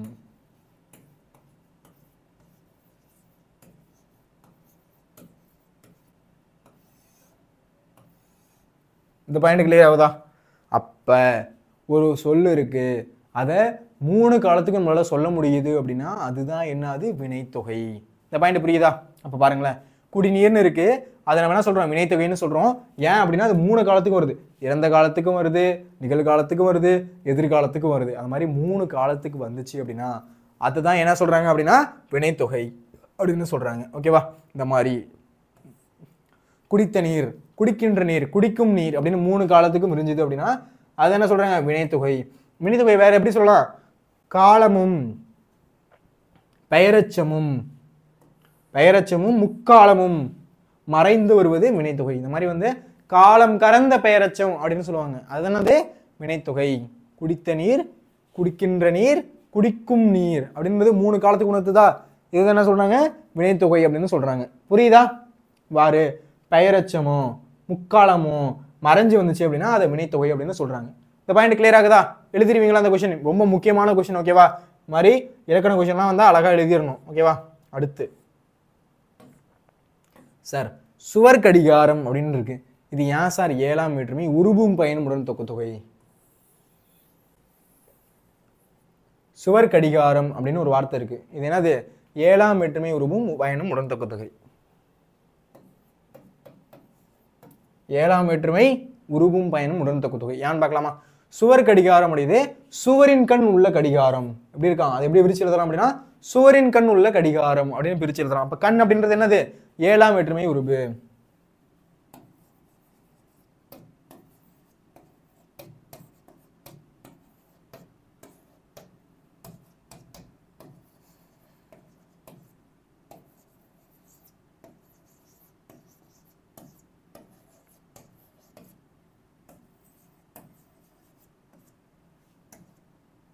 அப்ப 7ஆம் வேற்றுமை உருபான இருக்கு, கண்ணு இருக்கு.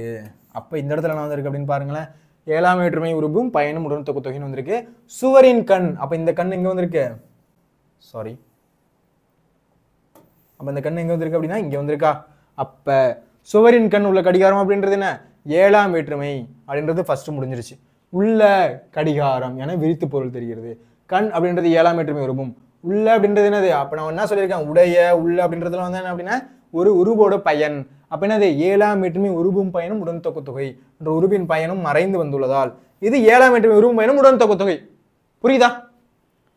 அப்ப வெறும் கண் அப்படின்னு மட்டும் இருந்துச்சுன்னா அது 7ஆம் வேற்றுமை தொகை. அதுல உள்ள உடைய அப்படின்னு வந்துச்சுன்னா இது 7ஆம் வேற்றுமை உருபும் பயனும் உடன் தொகுத்தொகை. கிளியரா? அடுத்து மணி பார்த்தால் அப்படின்றது 2ஆம் வேற்றுமை தொகை. மணி பார்த்தால் அப்படின்றது என்னது, 2ஆம் வேற்றுமை தொகை அப்படின்னு சொல்றாங்க. ஏன் அப்படின்னு பார்க்கலாமா? மணியை பார்த்தால், டைம் எத்தனை அப்படின்றது எப்படி பார்க்குறான், மணியை பார்த்தால், மணியை பார்த்தால் அப்படின்றது இருக்கு. ஓகேவா? இதுல 2ஆம் வேற்றுமை தொகை. ஏன் அப்படின்னா சொல்ல, மறுபடியும் சொல்லுங்க பார்ப்போம். ஏன் அப்படின்னா இதுல ஐ அப்படின்ற வேற்றுமை உருபு மறைஞ்சு வந்திருக்கு, அதனால என்னது இது 2ஆம் வேற்றுமை உருபும் பயன், சாரி 2ஆம் வேற்றுமை தொகை அப்படின்னு சொல்றாங்க. ஓகேவா? அதனால என்னது 2ஆம் வேற்றுமை தொகை. புரியுதா? மணியை பார்த்தால் ஐன்றது என்னது, மறைஞ்சு வந்திருக்கு, அதனால என்னது 2ஆம் வேற்றுமை தொகை. கிளியரா? புரியுதா? ஓகே. அடுத்த கொஸ்டின் போலாமா? மழை நின்றவுடன் புலப்படும் காட்சியை வர்ணித்து எழுதுக. மழை நின்ன உடனே அந்த ஒரு காட்சியை வந்து வர்ணிச்சு எழுதுங்க அப்படின்னு சொல்றாங்க. அதை நம்மளாலாம் எழுதக்கூடாது, அவங்க சில குறிப்புகள் கொடுக்குறாங்க, அதை வச்சு எழுதணும் அப்படின்னு சொல்றாங்க. என்னன்னு பார்க்கலாமா? இலைகளில் சொட்டும் நீர், இலையில வந்து தண்ணி சொட்டுதான். இலைகளில் சொட்டும் நீர், உடலில் ஓடும் மெல்லிய குளிர், உடல்ல வந்து அப்படி குளிர் தான், உடலில் ஓடும் மெல்லிய குளிர். தேங்கிய குட்டையில் சதலப் குதிக்கும் குழந்தைகள் என்ன பண்ணுதான், தேங்கிய தண்ணியில வந்து குழந்தைகள் வந்து குதிக்குதான். அடுத்து ஓடும் நீரில் காகித கப்பல். ஓடுற நீர்ல என்னது, காகித கப்பல். என்ன பண்றாங்க, காகித கப்பல் அப்படின்றது ஓடுதான். ஓகே, எல்லாரும் இந்த ஒரு பிக்சர் ஒரு நிமிஷம் பாருங்க பார்ப்போம் என்ன இருக்கு அப்படின்றது பாருங்க. ஒரு தண்ணி என்ன பண்ணுது, தண்ணி வந்து சொட்டுது, ஒரு மயில் இருக்கு, மயில் இறகு இருக்கு, அதுக்கப்புறம் என்ன குழந்தைகள் என்ன பண்ணுது, தண்ணியில வந்து குதிச்சு விளையாடுது, அப்புறம் வந்து கப்பல் விட்டுறாங்க. இதை பார்த்தீங்க அப்படின்னா அழகா எழுதிடலாம். ஓகேவா, பார்க்கலாமா என்ன சொல்றாங்க அப்படின்ட்டு. ஓகேப்பா, அந்த பிக்சர்ஸ் எல்லாரையும் ஞாபகம் அந்த பிக்சர்ஸ் எல்லாத்தையும் ஞாபகத்தை வச்சுக்கோங்க. அப்படிதான் பார்க்க போறோம். மழை நின்றவுடன், மழை நின்றுச்சு, மழை நின்றுச்சு, நல்லா சோனு மழை பெய்யுதுப்பா, நல்லா அடிச்சு ஊத்துது மழை, நல்லா வந்து சம மழை பெய்யுது. பெஞ்சிட்டு மறை இலையிலிருந்து சொட்டும் நீர் தேனடையிலிருந்து விழும் துளினை போல சொட் என விழுந்தது. தேனடை இருக்குன்னு வச்சுக்கோங்களேன். இப்போ என்ன பண்ணுவோம், தேனடையிலிருந்து தேன் வந்து விழுகுது, எப்படி இருக்கும், அப்படியே வலிஞ்சு டொக்கு டொக்குன்னு விழுகுமா, சொட் விழுகுமா, அந்த மாதிரி விழுகுதான். மழை நின்றவுடன் மர இலையிலிருந்து, மர இலை இருக்குல்ல, அதுலேருந்து என்ன பண்ணுமா, தண்ணி வந்து ஒளிஞ்சு சொட் அப்படின்னு விழுகுதான். ஓகேவா, ஃபர்ஸ்ட் பாயிண்ட். அந்த என்னது ஃபர்ஸ்ட் பிக்சர்லையும் பார்த்தோம்ல, தண்ணி பேஞ்சு என்ன பண்ணுது, அந்த இலையிலேருந்து சொட்டா விழுகுது, அந்த மாதிரி விழுகுது. அடுத்து நம் உடலில் ஓடும் வருடும் மெல்லிய குளிர் காற்றும் மயிலிறகால் தம் உடலை வருடுது போலுது. குளிர் வந்து அப்படி பண்ணுவோம், இப்படி ஆடுவோமா குளிருது அப்படின்ட்டு, அந்த மாதிரி என்ன பண்ணுவோம், மயில் இறக போல நம்ம உடம்புல வந்து மயில் இறகு எப்படி இருக்கும், ரொம்ப சாஃப்டா இருக்குமா, அந்த மாதிரி அந்த குளிர் இருக்கு. தம் உடலில் ஓடும் மெல்லிய குளிர் காற்று, மெல்லிய குளிர் எப்படி இருக்கான், மயில் இறகால் தம் உடலை, அந்த மயில் இறகு இருக்குல்ல, அது போல நம்மள வருடுற மாதிரி இருக்கு அப்படின்றத சொல்றாங்க. அடுத்து தேங்கிய குட்டையில், அடுத்து என்னது, தேங்கிய குட்டையில், தண்ணி வந்து குட்டை மாதிரி தேங்கி இருக்கு, அங்க என்ன பண்றாங்க அப்படின்னா குழந்தைங்க என்ன பண்றாங்களா, சதத்தளப் அப்படின்னு மிதிக்கும் காட்சி பல வகையான மீன்களும் தவளைகளும் தாவி குதிப்பது போல ஏற்படும் ஓசையை போன்றிருந்தது. அந்த குழந்தைகள் என்னது, குட்டையில வந்து தண்ணி தேங்கி இருக்கு, இந்த குழந்தைங்க என்ன பண்ணுவான், சதத்தளப் அப்படின்னு வந்து குதிச்சு ஆடுதான். அது எப்படி இருக்கான், அங்க வந்து அந்த மீனும் தவளையும் என்ன பண்ணுதான், அங்க குதிக்கிறப்ப அந்த சவுண்ட் வரும்ல, அந்த மாதிரி இருக்கான். அடுத்து அமைதியான நதியானது தன் நீரோட்டத்தில் சிறு சிறு கட்டைகளை இழுத்து வரும். அமைதியான நதி என்ன பண்ணுவான், தன்னோட சிறு சிறு கட்டைகளை இழுத்துட்டு வருவான். அது காட்சி போன்று குழந்தைகள் ஓடும் நீரில் காகித கப்பல்களை விடும் காட்சி இருந்தன. நம்ம என்ன பண்ணிருப்போம், மழை பெஞ்சா என்ன பண்ணுவோம், சின்ன பிள்ளையில காகித கப்பல் விடுவோம், அதுவும் நார்மல் கப்பல் விட மாட்டோம், கத்தி கப்பல் தான் விடுவோம். ஓகேவா, நானும் சின்ன பிள்ளைல என்ன பண்ணுவோம், கப்பல் மழை பெஞ்சா என்ன பண்ணுவோம் அப்படின்னா கப்பல் செஞ்சு அதில் விட்டு விளாண்டுட்டு இருப்போம். யார் யாரெல்லாம் பண்ணியிருக்கீங்க அப்படின்றதையும் நினச்சி பாருங்க. அவங்க யாரெல்லாம் பண்ணியிருக்கீங்க, யாரெல்லாம் வந்து கப்பல் விட்டீங்க அப்படின்றதையும் கீழே கமெண்ட் பாக்ஸில் சொல்லுங்க. ஓகேவா, ஓகே, என்னென்னு ஒரு வாட்டி பார்த்துக்கோங்க, என்னென்ன பிக்சர்ஸ் இருந்துச்சுன்னு ஒரு வாட்டி பாருங்க, நான் மறுபடியும் ஒரு எக்ஸ்பிளைன் பண்ணுறேன். அவங்க சில குறிப்புகள் அப்படின்றது கொடுத்துட்டாங்க, அதை வச்சு நம்மளை வந்து என்ன பண்ண சொல்றாங்க, ஒரு தொடர் அப்படின்றது அமைக்க சொல்றாங்க. அது எப்படி நம்ம தொடர் அமைச்சோம், மழை நின்று உடனே என்ன ஆயிடுச்சு, மர இலையிலேருந்து சொட்டும் நீர் வந்து தேனடையிலேருந்து தண்ணி சொட்டுற மாதிரி இருக்கு, அது எப்படி இருக்கு, சொட்டு அப்படின்னு உழுவுது. அடுத்து நம்மளோட உடலில் எப்படி இருக்கு, மெல்லிய வருடு போல வருடுது, மயில் இருக்கிற போல என்ன பண்ணுது, அந்த குளிர் வந்து வருடுது. அடுத்து தேங்கிய குட்டையில் என்ன பண்றாங்க, குழந்தைகள் வந்து குதிக்கிறப்ப சதலப் அப்படின்னு குளிக்கும் போது என்ன ஆகுது, அங்க வந்து மீனும் தவளையும் குதிச்சு குதிக்கிற மாதிரி இருக்கு, ஓசையை போன்ற அந்த சவுண்டு மாதிரி இருக்கு. அமைதியான நதியானது தன் நீரோட்டத்தில் சிறு சிறு கட்டைகளை இழுத்து வரும் காட்சி போன்று. அமைதியான நதியில் எப்படி வரும், அந்த நதியில் எப்படி வந்து சிறு சிறு கட்டையெல்லாம் வருமோ அது மாதிரி குழந்தைங்க என்ன பண்றாங்க, கப்பலை விட்டு விளையாடுறாங்க. ஓகேப்பா, புரியுதா. அடுத்து நம்ம கடைசியாக எங்க வந்துட்டோம் அப்படின்னா 1 மார்க் கொஸ்டினுக்கு அப்படின்னு வந்தாச்சு. ஓகேவா, இது நம்ம என்ன பார்த்துருக்கோம் அப்படின்னா இயல் 2ல குருவினாக்கள் அப்படின்றது பார்த்தாச்சு, அடுத்து நம்ம பார்த்தாச்சு சிறுவினாக்கள் அப்படின்றது பார்த்தாச்சு. அதுக்கப்புறம் நம்ம 1 மார்க்கும் பார்க்க போறோம். அதுக்கப்புறம் என்ன பண்ண போறேன், இயல் 2ல உங்களுக்கு நெடுவினாக்கள் நடத்த போறேன். ரொம்ப ஸ்பீடா போயிட்டு இருக்கோம், எக்ஸாம் இன்னும் கொஞ்சம் கிட்டத்துல தான் இருக்கு. ஸோ எல்லாரும் வந்து படிக்க ஸ்டார்ட் பண்ணுங்க. சார் இன்ன வரையும் படிக்கல அப்படின்னாலும் இப்பயாச்சும் ஸ்டார்ட் பண்ணுங்க. இப்போ இருந்து வீடியோஸ் பாருங்க, நோட்ஸ் எடுங்க, டவுன்லோட் பண்ணிக்கோங்க, டெய்லியும் படிங்க, நல்ல மார்க் அப்படின்றது ஸ்கோர் பண்ணணும். நம்மளோட இலக்கு என்ன, 450க்கு மேல. ஓகேவா, நம்மளோட தமிழ்ல நம்மளோட இலக்கு என்ன, 100. ஓகேவா, எடுக்க முடியுமானா எடுக்க முடியும், ட்ரை பண்ணணும். ஓகேவா, உனக்கு பாட்டுகள் பாடுகின்றோம், உனக்கு புகழ்ச்சிகள் கூறுகின்றோம், பாரதியின் இவ்வடிகள் இடம்பெற்றுள்ள நயங்கள் யாவை. இதுல இடம்பெற்றுள்ள நயங்கள் யாவை அப்படின்னு கேட்குறாங்க. இதுல என்ன நயம் இருக்கு அப்படின்னு கேட்குறாங்க. ரொம்ப ஈஸி. ஃபர்ஸ்ட் மோனை எதுகை. நான் நிறைய கிளாஸ்ல இதோட உங்களுக்கு நிறைய வாட்டி என்ன சொல்லிட்டேன், மோனை எதுகை அப்படின்னா என்னன்னு சொல்லிட்டேன். மோனை எதுகை.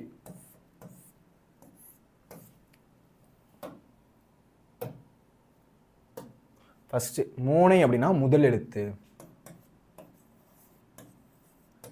எதுகை அப்படின்னா 2ஆம் எழுத்து.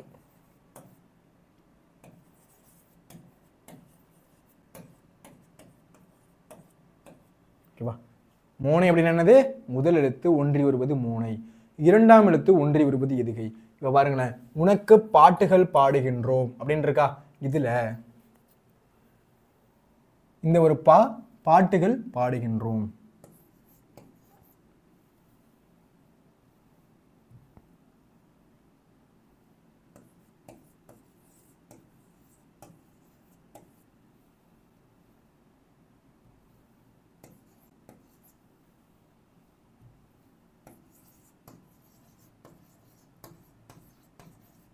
இது பேர் என்ன சார் அப்படின்னா, இது என்ன சொல்லுவோம் அப்படின்னா சீர்மோனை. ஒரே சீர்ல முதலெழுத்து ஒன்றி வந்துச்சுன்னா அது சீர்மோனை.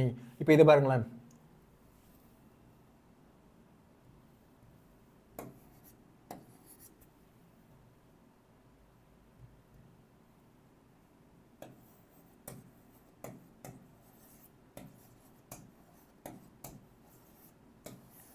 இது பேர் என்ன? அடிமோனை. ஃபர்ஸ்ட் அடி ரெண்டாவது அடி, ஃபர்ஸ்ட் ரெண்டு எழுத்துலையுமே ஒரே எழுத்து இருந்துச்சுன்னா அதை என்ன சொல்றோம் அப்படின்னா அடிமோனை. ஒரே பாட்டு லைன்ல ஃபர்ஸ்ட் வரியிலே இருந்துச்சு அப்படின்னா அதை சீர்மோனை அப்படின்னு சொல்றோம். இது சீர்மோனை, இது அடிமோனை. ஸோ இந்த பாட்டில் என்ன இருக்கு? மோனை அப்படின்றது ஃபர்ஸ்ட் இருக்கு. இந்த பாயிண்ட் கிளியர் ஆகுதா? இந்த பாயிண்ட் எல்லாருக்கும் புரியுதா? அதுக்கப்புறம் எதுகை அப்படின்றதுக்கு வரலாம். எதுகையில் என்ன இருக்கு? உனக்கு.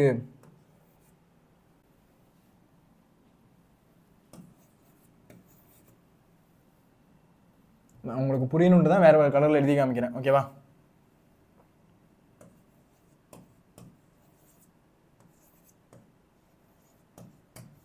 அப்ப இங்க பாருங்களேன், ரெண்டாவது எழுத்து ஒரே மாதிரி இருக்கா, இதுதான் என்ன சொல்றாங்க? எதுகை.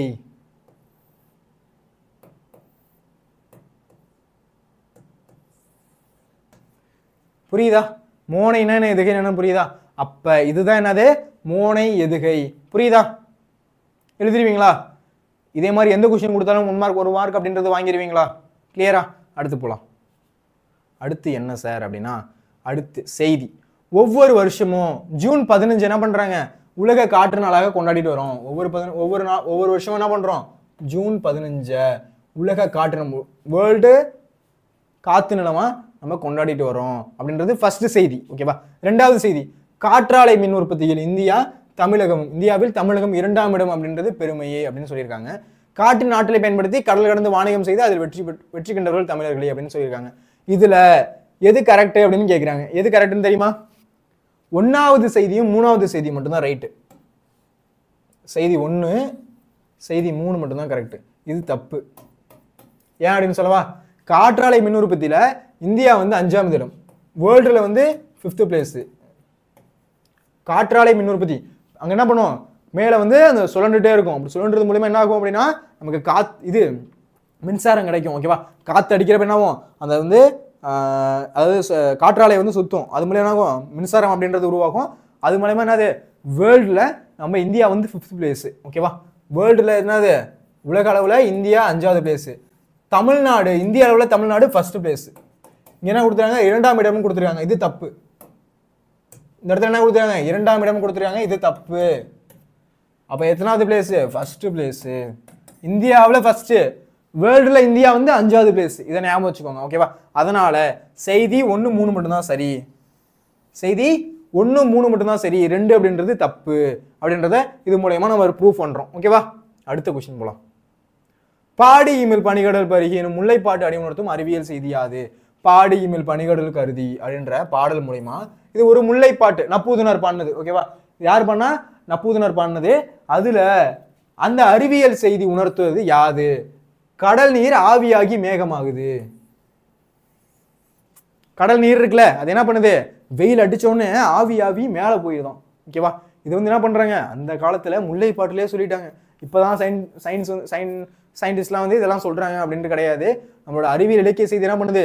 முன்னாடியே நம்மளோட தமிழ் இலக்கிய செய்தி முன்னாடியே இந்த மாதிரி அறிவியல் விஷயத்தெல்லாம் நம்ம கண்டுபிடிச்சிருச்சு. அதுதான் பாடி இமில் பனிகடல் பருகி அப்படின்ற முல்லைப்பாட்டு அடி உணர்த்தும் அறிவியல் செய்தி யாது அப்படின்னு கேட்குறாங்க. அது என்ன குறிப்பிட்டிருக்கோம் அப்படின்னா கடல் நீர் ஆவியாகி மேகமாதல் அப்படின்றது இங்க குறிப்பிடுறோம். ஓகேவா? அடுத்து ஒரு செம ஷார்ட்கட் ஒன்று வச்சிருக்கேன்ப்பா.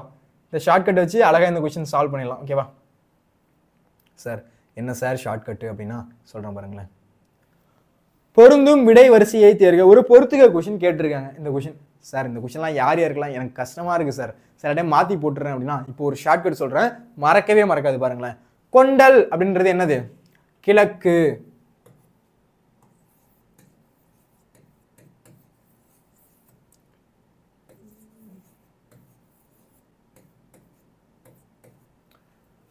பாருங்களேன், கொண்டல் அப்படின்றது என்னது? கிழக்கு. 1க்கு 3.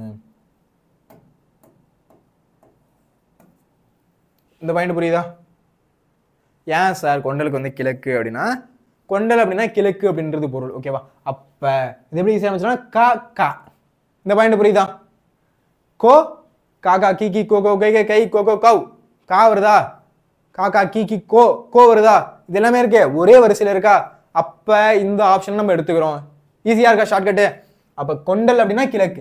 ஏன் இங்க ஒரு கீ இருக்கு, இங்க கோ இருக்கு. காக்கா கி கி கோ கோ கே கே கை கோ கோ கவ். ஓகேவா? இது அந்த வரிசை.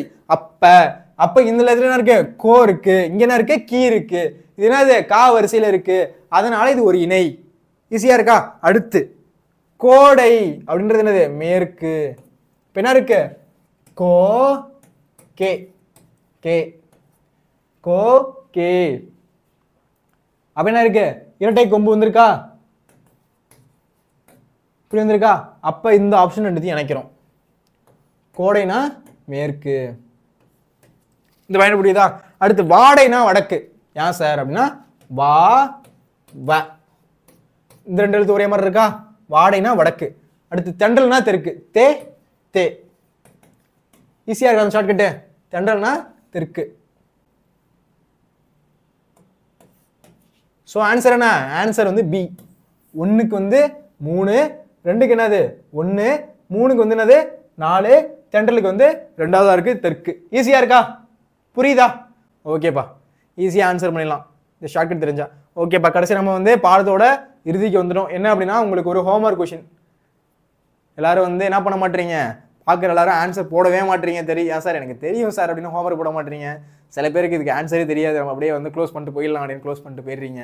அந்த மாதிரிலாம் இருக்கக்கூடாது, கரெக்டாக ஆன்சர் பண்ணணும். ஓகேவா? நான் ஒரு ஹோம்ஒர்க் கொஷின் கொடுக்குறேன், அது கரெக்டாக ஆன்சர் பண்ணணும். ஓகேவா? ஓகே. பெரிய மீசை சிரித்தார் இந்த வண்ண சொல்லுக்கான தொகையின் வகையாது? பண்பு தொகையா, ஓமை தொகையா, அன்மொழி தொகையா, உண்மை தொகையா அப்படின்றத கீழே கமெண்ட் பண்ணுங்க. இந்த வீடியோ உங்களுக்கு பிடிச்சிருக்கு அப்படின்னா ஒரு லைக்கை போடுங்க, கமெண்ட் பண்ணுங்க ஹோம்ஒர்க் கொஷினை. உங்கள் ஃப்ரெண்ட்ஸுக்கு ஷேர் பண்ணுங்க. நான் மட்டும் படிக்கணும், நான் மட்டும் மார்க் எடுக்கணும் அப்படின்னு நினைக்காதீங்க. உங்கள் ஃப்ரெண்ட்ஸுக்கு இந்த வீடியோ ஷேர் பண்ணி விடுங்க. மறக்காம நம்ம சேனலை ஃபாலோன்னு சப்ஸ்கிரைப் பண்ணுங்க. அப்போ தான் என்ன பண்ண முடியும், இந்த மாதிரி வீடியோஸ் தமிழுக்கு, அப்புறம் என்ன பண்ணுது இங்கிலீஷு, சயின்ஸு, சோஷியல், இந்த மாதிரி எல்லா வீடியோஸும் உங்களை தேடி வரும். என்ன பண்ணணும் அப்படின்னா சப்ஸ்கிரைப் பண்ணணும். அதனால என்ன பண்ணணும், சப்ஸ்கிரைப் பண்ணிட்டு பக்கத்தில் ஒரு பெல் ஐக்கான் இருக்கும், அதையும் தட்டி விட்டுக்கோங்க. ஓகேவா? நன்றி, வணக்கம்ப்பா. இதே மாதிரி ஒரு வேற ஒரு வீடியோ சந்திக்கிறேன். வேற ஏதாச்சும் உங்களுக்கு வேணும் அப்படின்னாலும் கீழே கமெண்ட் பண்ணுங்க. சார் எனக்கு வந்து எனக்கு இது டவுட்டாக இருக்குது, எனக்கு வந்து இந்த பாடம் நடத்துங்க, இல்லை எனக்கு இந்த கொஷின் இந்த இயர்லேருந்து நடத்துங்க அப்படின்னு சொன்னீங்கன்னா நம்ம நடத்துகிறோம். ஓகேவா? நம்மளோட டார்கெட் என்ன? 100. நம்மளோட டார்கெட் என்ன? 100. அதுலேருந்து நம்ம மாறக்கூடாது. நம்மளோட தாரக மந்திரம் என்ன? விடாமுயற்சி, கடின உழைப்பு, திட்டமிட்ட உழைப்பு. ஓகேவா? பண்ணுவீங்களா? ஓகேப்பா, நன்றி, வணக்கம். அடுத்த ஒரு வீடியோவில் சந்திக்கலாம்.